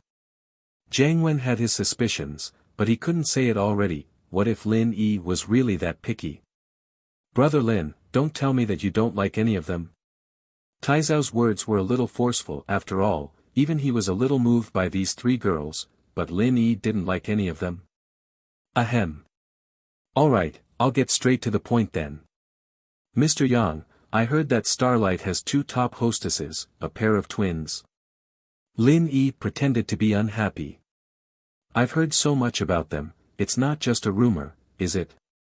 Lin Yi's words surprised Mr. Yang, as well as Jiang Wen and Taizao. What surprised Mr. Yang was that Lin Yi wasn't being picky at all, but that he already had a target in mind. Perhaps it was because he wanted to save face, but he didn't say it out loud. Instead, he was hinting at Mr. Yang through his dissatisfaction, asking him to change to someone better. Jiang Wen and Taizao, on the other hand, hadn't been here for years, and they didn't know who the top hostesses were anymore. So when they heard Lin Yi say these 2 names, they thought to themselves that this kid was an expert. What made Jiang Wen and Taizao the happiest was that Lin Yi wasn't messing with them on purpose. He already had a target in mind, and perhaps he was too embarrassed to say it out loud before, but now that Taizao had forced him to say it. But that wasn't a problem. As long as Lin Yi said the name, everything would be fine. Mr. Yang, that Xue and Hua, aren't they the top hostesses here? Jiang Wen looked at Mr. Yang, his tone neutral. He was a little annoyed. Even if he hadn't been here for years, he was still one of the 4 young masters of Songshan. He was a famous young master in Songshan. This Mr. Yang wasn't giving him face at all. He'd already asked him to change the hostesses, and he was still hiding something. Wasn't he looking down on him?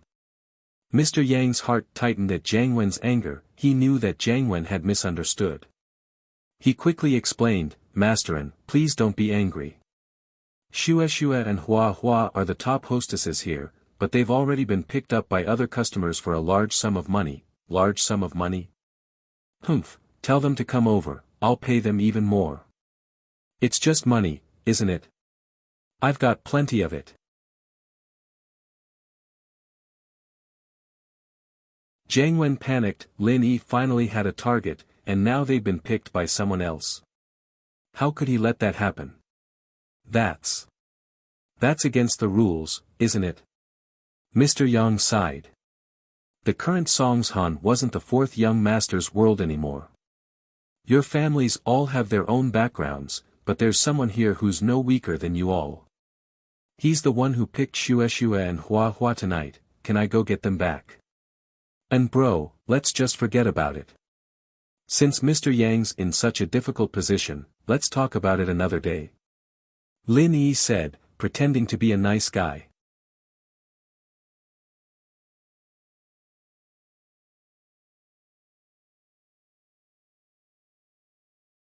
Chapter 357.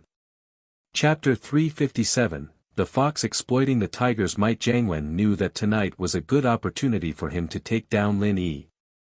It was a once-in-a-lifetime opportunity, and he didn't know when he'd get it after today. He couldn't wait. Since Lin Yi had a target in mind, he'd have to make sure he got what he wanted. Brother Lin, don't worry, leave this to me. I have some face here in Songshan. Jiang Wen said faintly as he looked at Mr. Yang.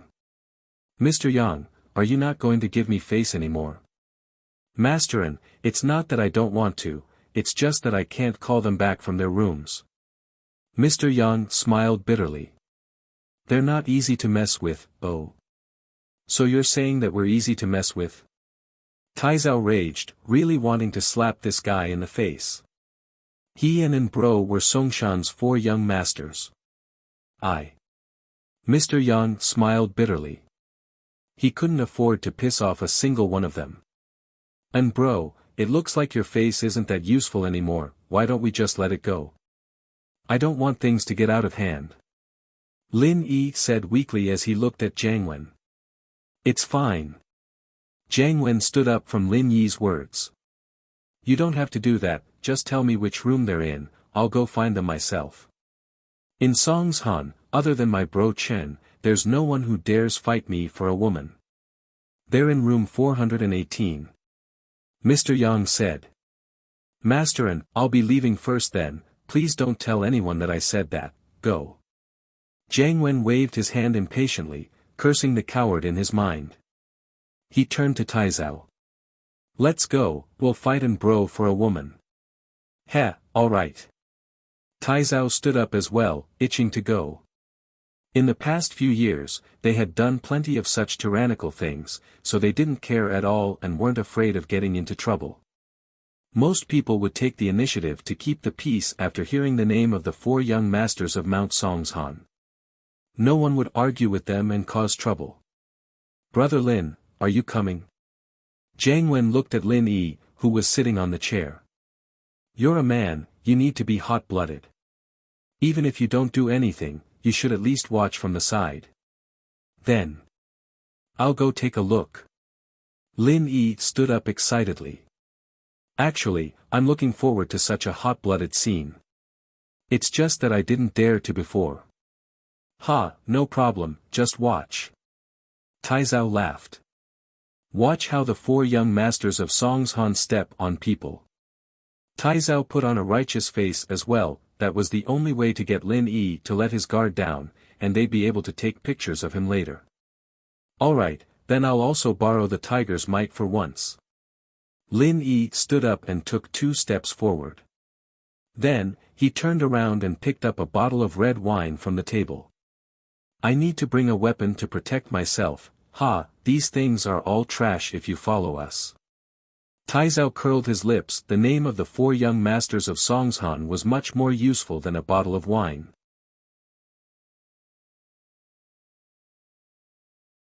Lin Yi walked in front like a tiger, opening up a path.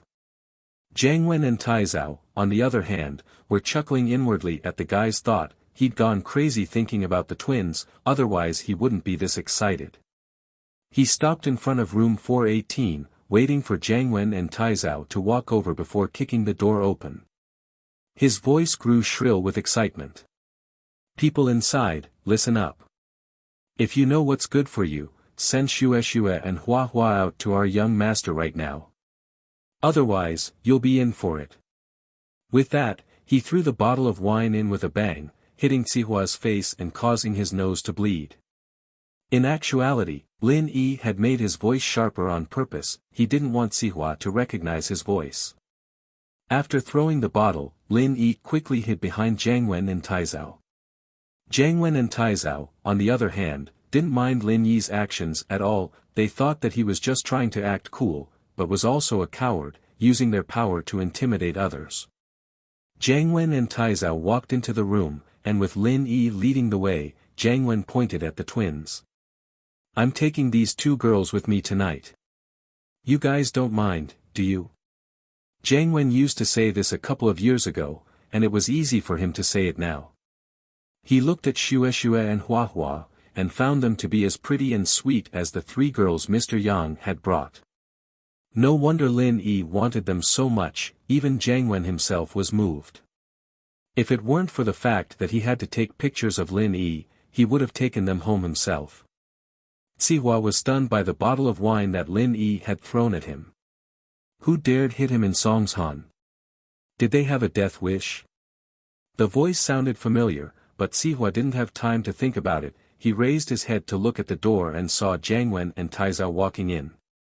Sihua thought that they were the ones who threw the bottle. He was furious. How could there be people who didn't know what was good for them? Beat them to death. Beat them to death. Sihua held his bleeding nose as he pointed at Jiang Wen and Taizao. Beat them until they don't even recognize each other. The two golden class masters beside him had been killed by Lin Yi, but Sihua still had other fighters around him. They weren't golden class yet, but they were more than enough to beat up two young masters who didn't know any kung fu. The two bodyguards beside Sihua heard the order, pouncing over like hungry wolves, each of them grabbing one of the bodyguards and starting the fight without a word. Jiang Wen and Taizao were stupefied. They were used to stepping on people, never thinking about the consequences. The moment they said their names, the only thing the other party would think of was to let things go. But today, the people in the room didn't even ask before starting the fight. Were they idiots? Didn't they know the rules? Aren't you afraid of getting into trouble and getting yourself into trouble?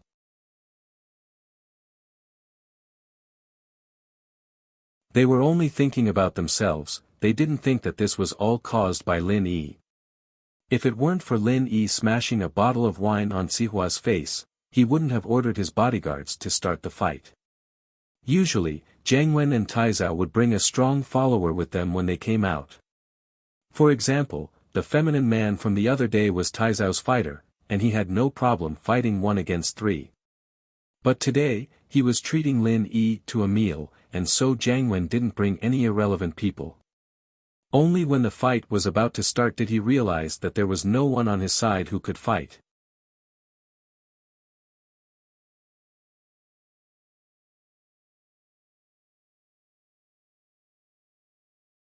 Chapter 358. Wasn't this a little too much?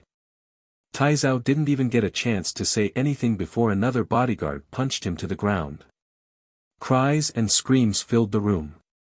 People who didn't know what was going on would think that pigs were being slaughtered inside the room. Lin Yi curled his lips. Trying to mess with me? You too can enjoy the feeling of being screwed over yourself. Bye. He used his phone to record the two's miserable state for a while before leaving room 418 silently. He took the elevator downstairs and was out of the hotel in no time at all. Lin Yi didn't drink much at all, just 2 sips of red wine. Lin Yi wouldn't get drunk even if he drank a lot, so he got in the car and drove back to the villa. Jiang Wen and Taizao might be the Songshan young masters, but they'd probably have to swallow their pride if they knew that it was Sihua who'd beaten them up. They wouldn't be able to get back at him.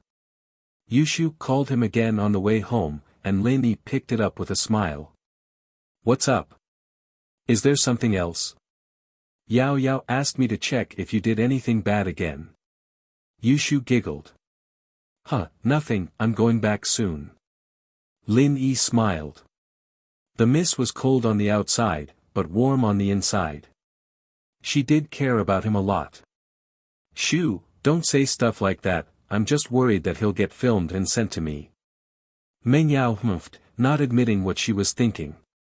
Hee hee, Yao Yao's angry now. Yushu stuck her tongue out.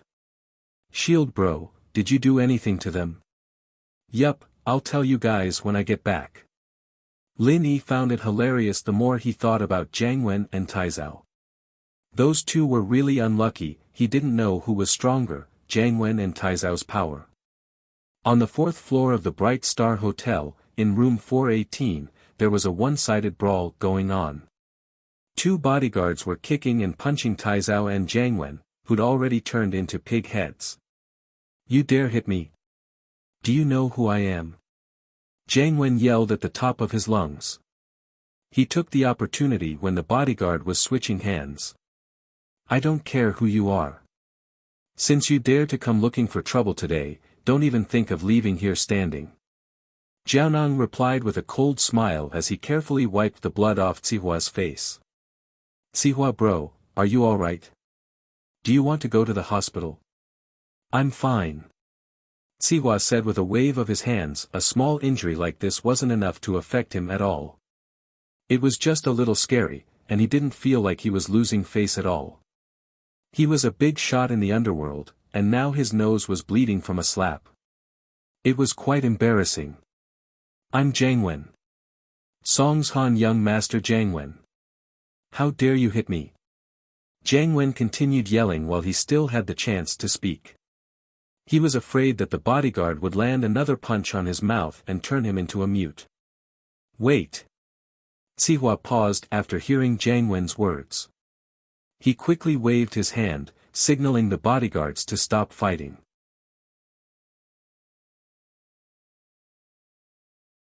What did you say? Who are you? I'm the third of the Song's Han young masters, Su Taizao. He's Jiang Wen broen. Taizao forced himself up from the ground and pointed a finger at Zihua. What now? Scared now? Not really, but there seems to be some kind of misunderstanding here. Zihua stood up and walked up to the man. Are you really Jiang Wen? Of course. Jiang Wen wiped the blood off his face dark. Do you want to see my ID? No need. I'll believe you if you say so. Let me introduce myself first. I'm Zihua. Zihua waved his hand and had the bodyguards help Jiang Wen and Taizao up. I don't give a fuck who you are.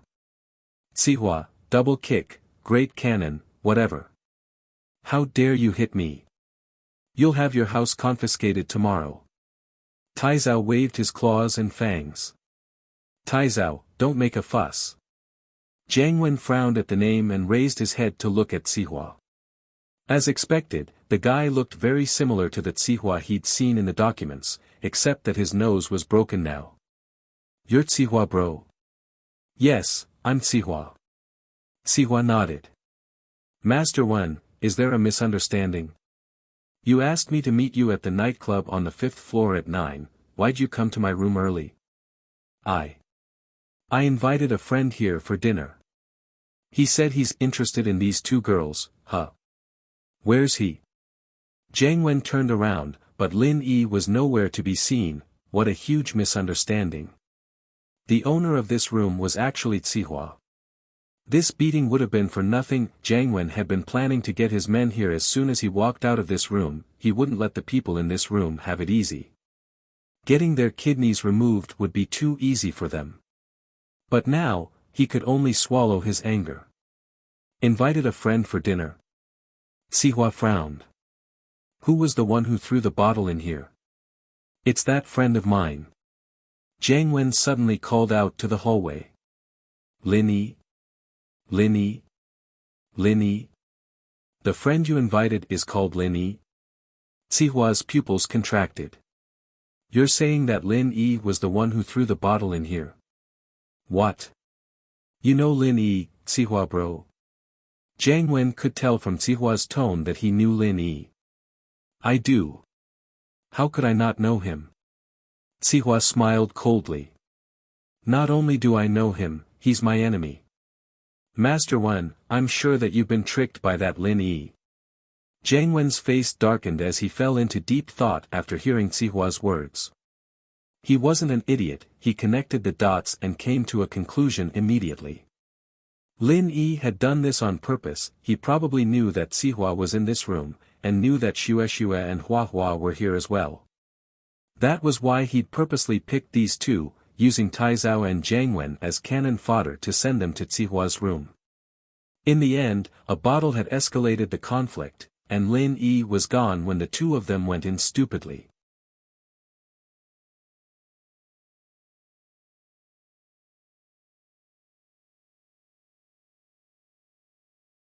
Chapter 359. Chapter 359, Getting Beaten Up for Nothing. What Lin Yi didn't know was that Jiang Wen and Sihua actually knew each other, and had even arranged to meet up at night. According to Lin Yi, even if Jiang Wen and Taizao weren't killed, they'd be crippled by Sihua's men. Sihua, on the other hand, wasn't a man who wouldn't react when his nose was bleeding. Masterin, I can only apologize for what happened earlier. I hope you don't mind, but I've become like this as well. Sihua said with a shrug as he pointed at his face. The power behind Sihua wasn't weak, but Jiang Wen's Housen wasn't weak either. Add Taizao's house to the mix, there was even less of a need for Sihua to start a feud. The two of them didn't even have a grudge against each other, and were even working together. It was all that bastard Lin Yi's fault. It's fine. Jiang Wen waved his hand. He knew that he couldn't blame Sihua for what happened today. The only person to blame was Lin Yi. That bastard was simply too evil. Taizao, on the other hand, was a little indignant. Lin Yi was the one who started this, but he couldn't just beat someone up like that, could he? He'd never heard of the name Sihua, after all. Who the hell knew who he was? But seeing that Jiang Wen was letting it go, he didn't have anything else to say. He could only sit on the side angrily. The good thing was that the beating wasn't too heavy, just that his face looked like a pig's head. Xue, Hua Hua, go accompany young Master Su to calm his anger. Sihua could see through Taizao's resentment. He waved at the twins, gesturing for them to keep Taizao company. Taizao's face was swollen, but Xue and Hua Hua weren't stupids. They knew that this person was someone with a high social status, someone who was on the same level as Sihua. Plus, he was a pig now, but he'd been a handsome guy when he first came in. It wouldn't be a loss to keep him company. Master Su. Taizao had been holding a grudge at first, but now that Sihua had given him these two headliners, that grudge vanished without a trace. He wasn't the kind of person who was shrewd. The purpose of coming to the private room this time was to snatch the woman. Now that he had achieved his goal, he had his face. Naturally, Taizao didn't say anything else about Sihua's thoughtfulness and respect. Happily, he brought the two girls into the lounge. Sihua smiled faintly. Naturally, he knew what Taizao was thinking, but he didn't care about him at all. The only person he cared about was Jiang Wen, the person who could bring him benefits. Young Masterin, forgive me for being blunt, but why are you treating Lin Yi to a meal? Are you friends with him? Sihua had to figure out the relationship between Jiang Wen and Lin Yi first. He knew that Jiang Wen was pissed off after Lin Yi set him up, but that was just on the surface. Who knew if there was a deeper connection between the two?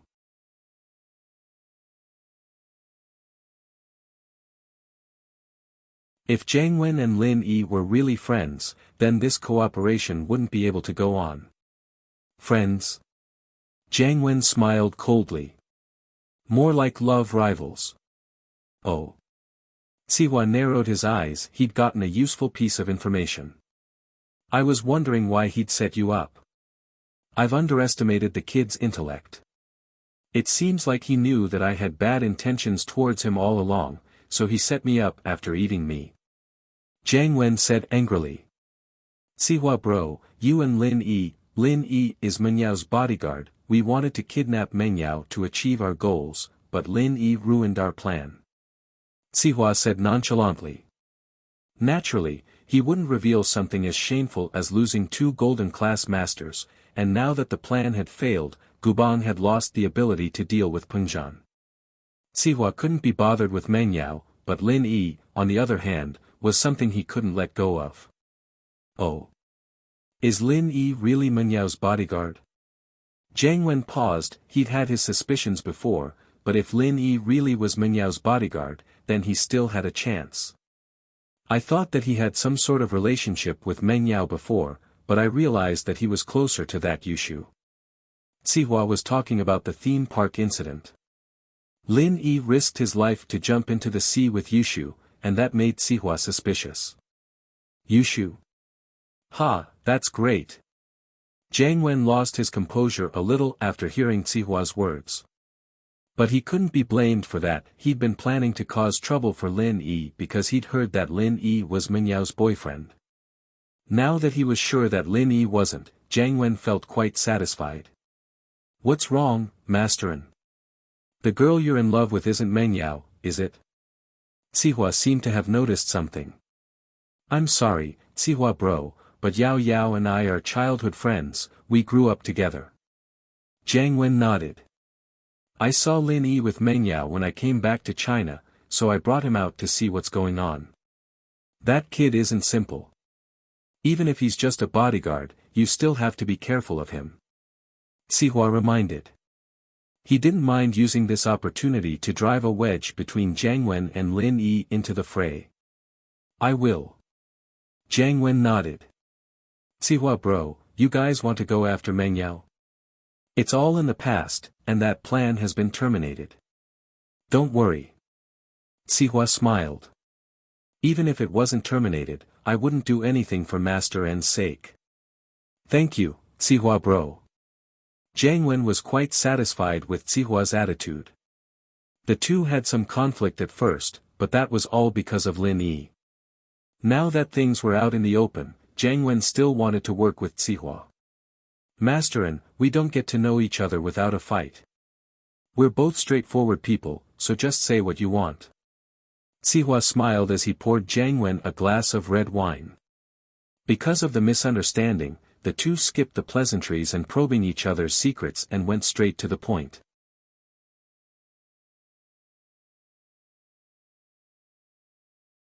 Jiang Wen glanced at the private room. Taizao was in there, and then at Sihua's bodyguards.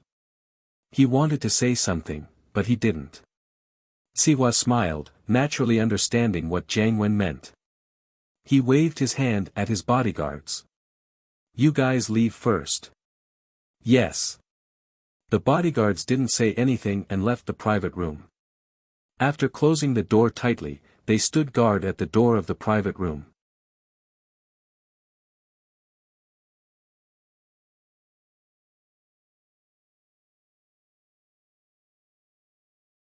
Chapter 360. Kneeling on the CPU. Hello, Mr. Su, your name's pretty cute. Jiang Wen sweated a little at the name. It was a pretty cool name. Ha. Jianan smiled. I'm from the same family as that Master Su inside. Don't worry, Masterin, this room's soundproof, we can't hear anything from inside, right? Jiang Wen nodded. Sihua bro, I'm sure you know what kind of business my family does. My big brother used to be in charge here in Songshan, and I don't care what he does, but I've heard a lot about you, Sihua bro. You're the boss of Songshan's underground forces. That's why I'm here to pay you a visit. No matter what, Jiang Wen's words made Sihua feel good. Naturally, Sihua knew what kind of business Jiang Wen's family was in, after all, selling human organs. Jiang Wen's big brother, Enchanted, hadn't visited Sihua when he was here. He didn't think much of Sihua because he had a golden class mid-phase as his underling. But Enchante's business back then was the kind where money was exchanged for goods. It was illegal, but it didn't have anything to do with the underground forces. Sihua didn't want to get into an enemy's business because of that. After all, a golden class mid-phase master wasn't to be underestimated. Sihua had a stronger master backing him up, but there was no need for the two to fight to the death. Even if he took care of Enchanted, Sihua wouldn't be able to dip his fingers into his business, since he'd never been in the business before. He didn't have any customers, and he didn't have any channels to sell his organs. But even so, Sihua was still a little displeased. After all, doing illegal business in Songshan without paying a visit to him was a bit shameful. Even if he didn't give any money, shouldn't he at least put on a feast? And so, Sihua was quite pleased that Jiang Wen had taken the initiative to pay a visit.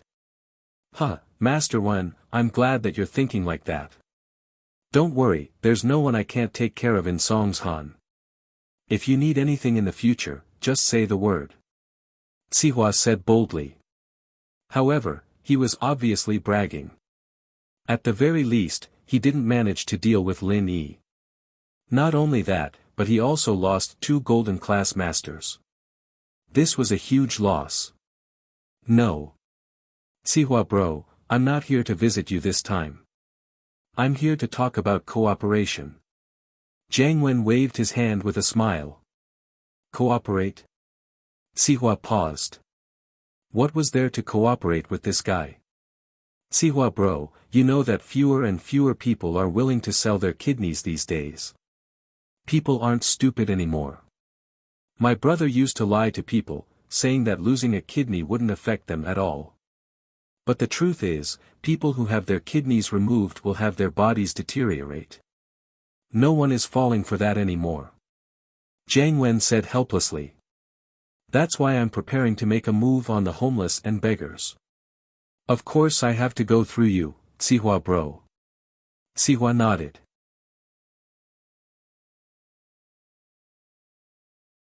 This Jiang Wen was quite the attention. He wouldn't be able to interfere if it was just selling organs, but kidnapping people on his turf without Sihua's permission was a little disrespectful to him.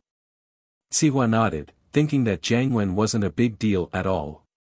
That's a good thought, no one would notice if the homeless and beggars went missing. Sihua nodded. What do you want me to do? Help you catch them, or help you solve the problem? It'd be best if you could help me catch them, but we'll do it ourselves. Jiang Wen nodded. Of course, I'll give you a certain amount of profit every month, Sihua bro. You won't be doing this for free. Okay. Sihua nodded, satisfied. Organ trading was a very profitable business, and it would be a good idea if Jiang Wen could give him a portion of the profit. Of course, Sihua bro, if you have someone who died not too long ago, you can send it to me as well. Jiang Wen said. We'll share the profit with you as well. No problem. It's a deal. Sihua nodded. Sihua wouldn't have agreed so easily if it were someone else, but he knew about Jiang Wen's family. His big brother had been doing organ trading for a few years now, and it had always been very secretive. There shouldn't be any risk in working with Jiang Wen. They'd already formed a set of procedures, and it wouldn't be exposed easily. Sihua bro, you're such a straightforward person. Jiang Wen nodded with a smile as he raised the wine in his hand. His face was swollen and bruised, but he was still very happy that he'd made a deal. With Sihua's support, his business would definitely grow. Plus, he'd learned something important today. Lin Yi wasn't Menyao's boyfriend, but her bodyguard. Things would be easier if that was the case, but it was time to change his plan of dealing with Lin Yi. If he really was a bodyguard, it would be a good idea to rope him in, but if he didn't, then he'd have no choice but to do the same. Mengyao and Yushu sat on the sofa, watching TV. Mengyao waited for Yushu to finish talking with Lin Yi before asking, Shu, is he coming back already? Yeah, Yao, Shield Bro said he's on his way back. Yushu nodded. He said he wasn't lying, and he didn't go to the miss. Humph, you can trust a man's words. Mengyao humphed. Shu, you trust people too easily. Don't get tricked by Lin Yi. My dad said that he didn't make mommy run away because of him, but what's the truth? I saw the note mommy left behind, and it said that daddy made her run away because of him. Oh. Then what should we do? We'll wait for Shield Bro to come back and ask him. Yushu wondered if Shield Bro would be able to resist temptation. I heard that the only way to get a man to tell the truth is to make him kneel on the CPU. Yao, should we try that too? Mengyao sweated profusely. Kneel on the CPU? Shu, your method is outdated. I heard that nowadays people kneel on the TV remote, and they beat you up every time you change the channel.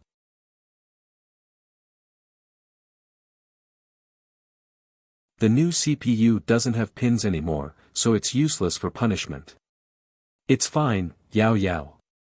We can turn on the computer and remove the fan, and make Shield Bro kneel on it. Yushu waved her fist. Are you trying to burn him to death? Meng Yao was speechless. The CPU would burn to death without a fan. You're tuning into the Han Li's Wuxia Chronicles YouTube channel. We're so grateful for your support, and don't forget to subscribe to join us on this incredible journey through captivating stories. Your generosity through donations truly makes a world of difference, as it's the primary source of revenue that allows me to expand and enhance this channel for you.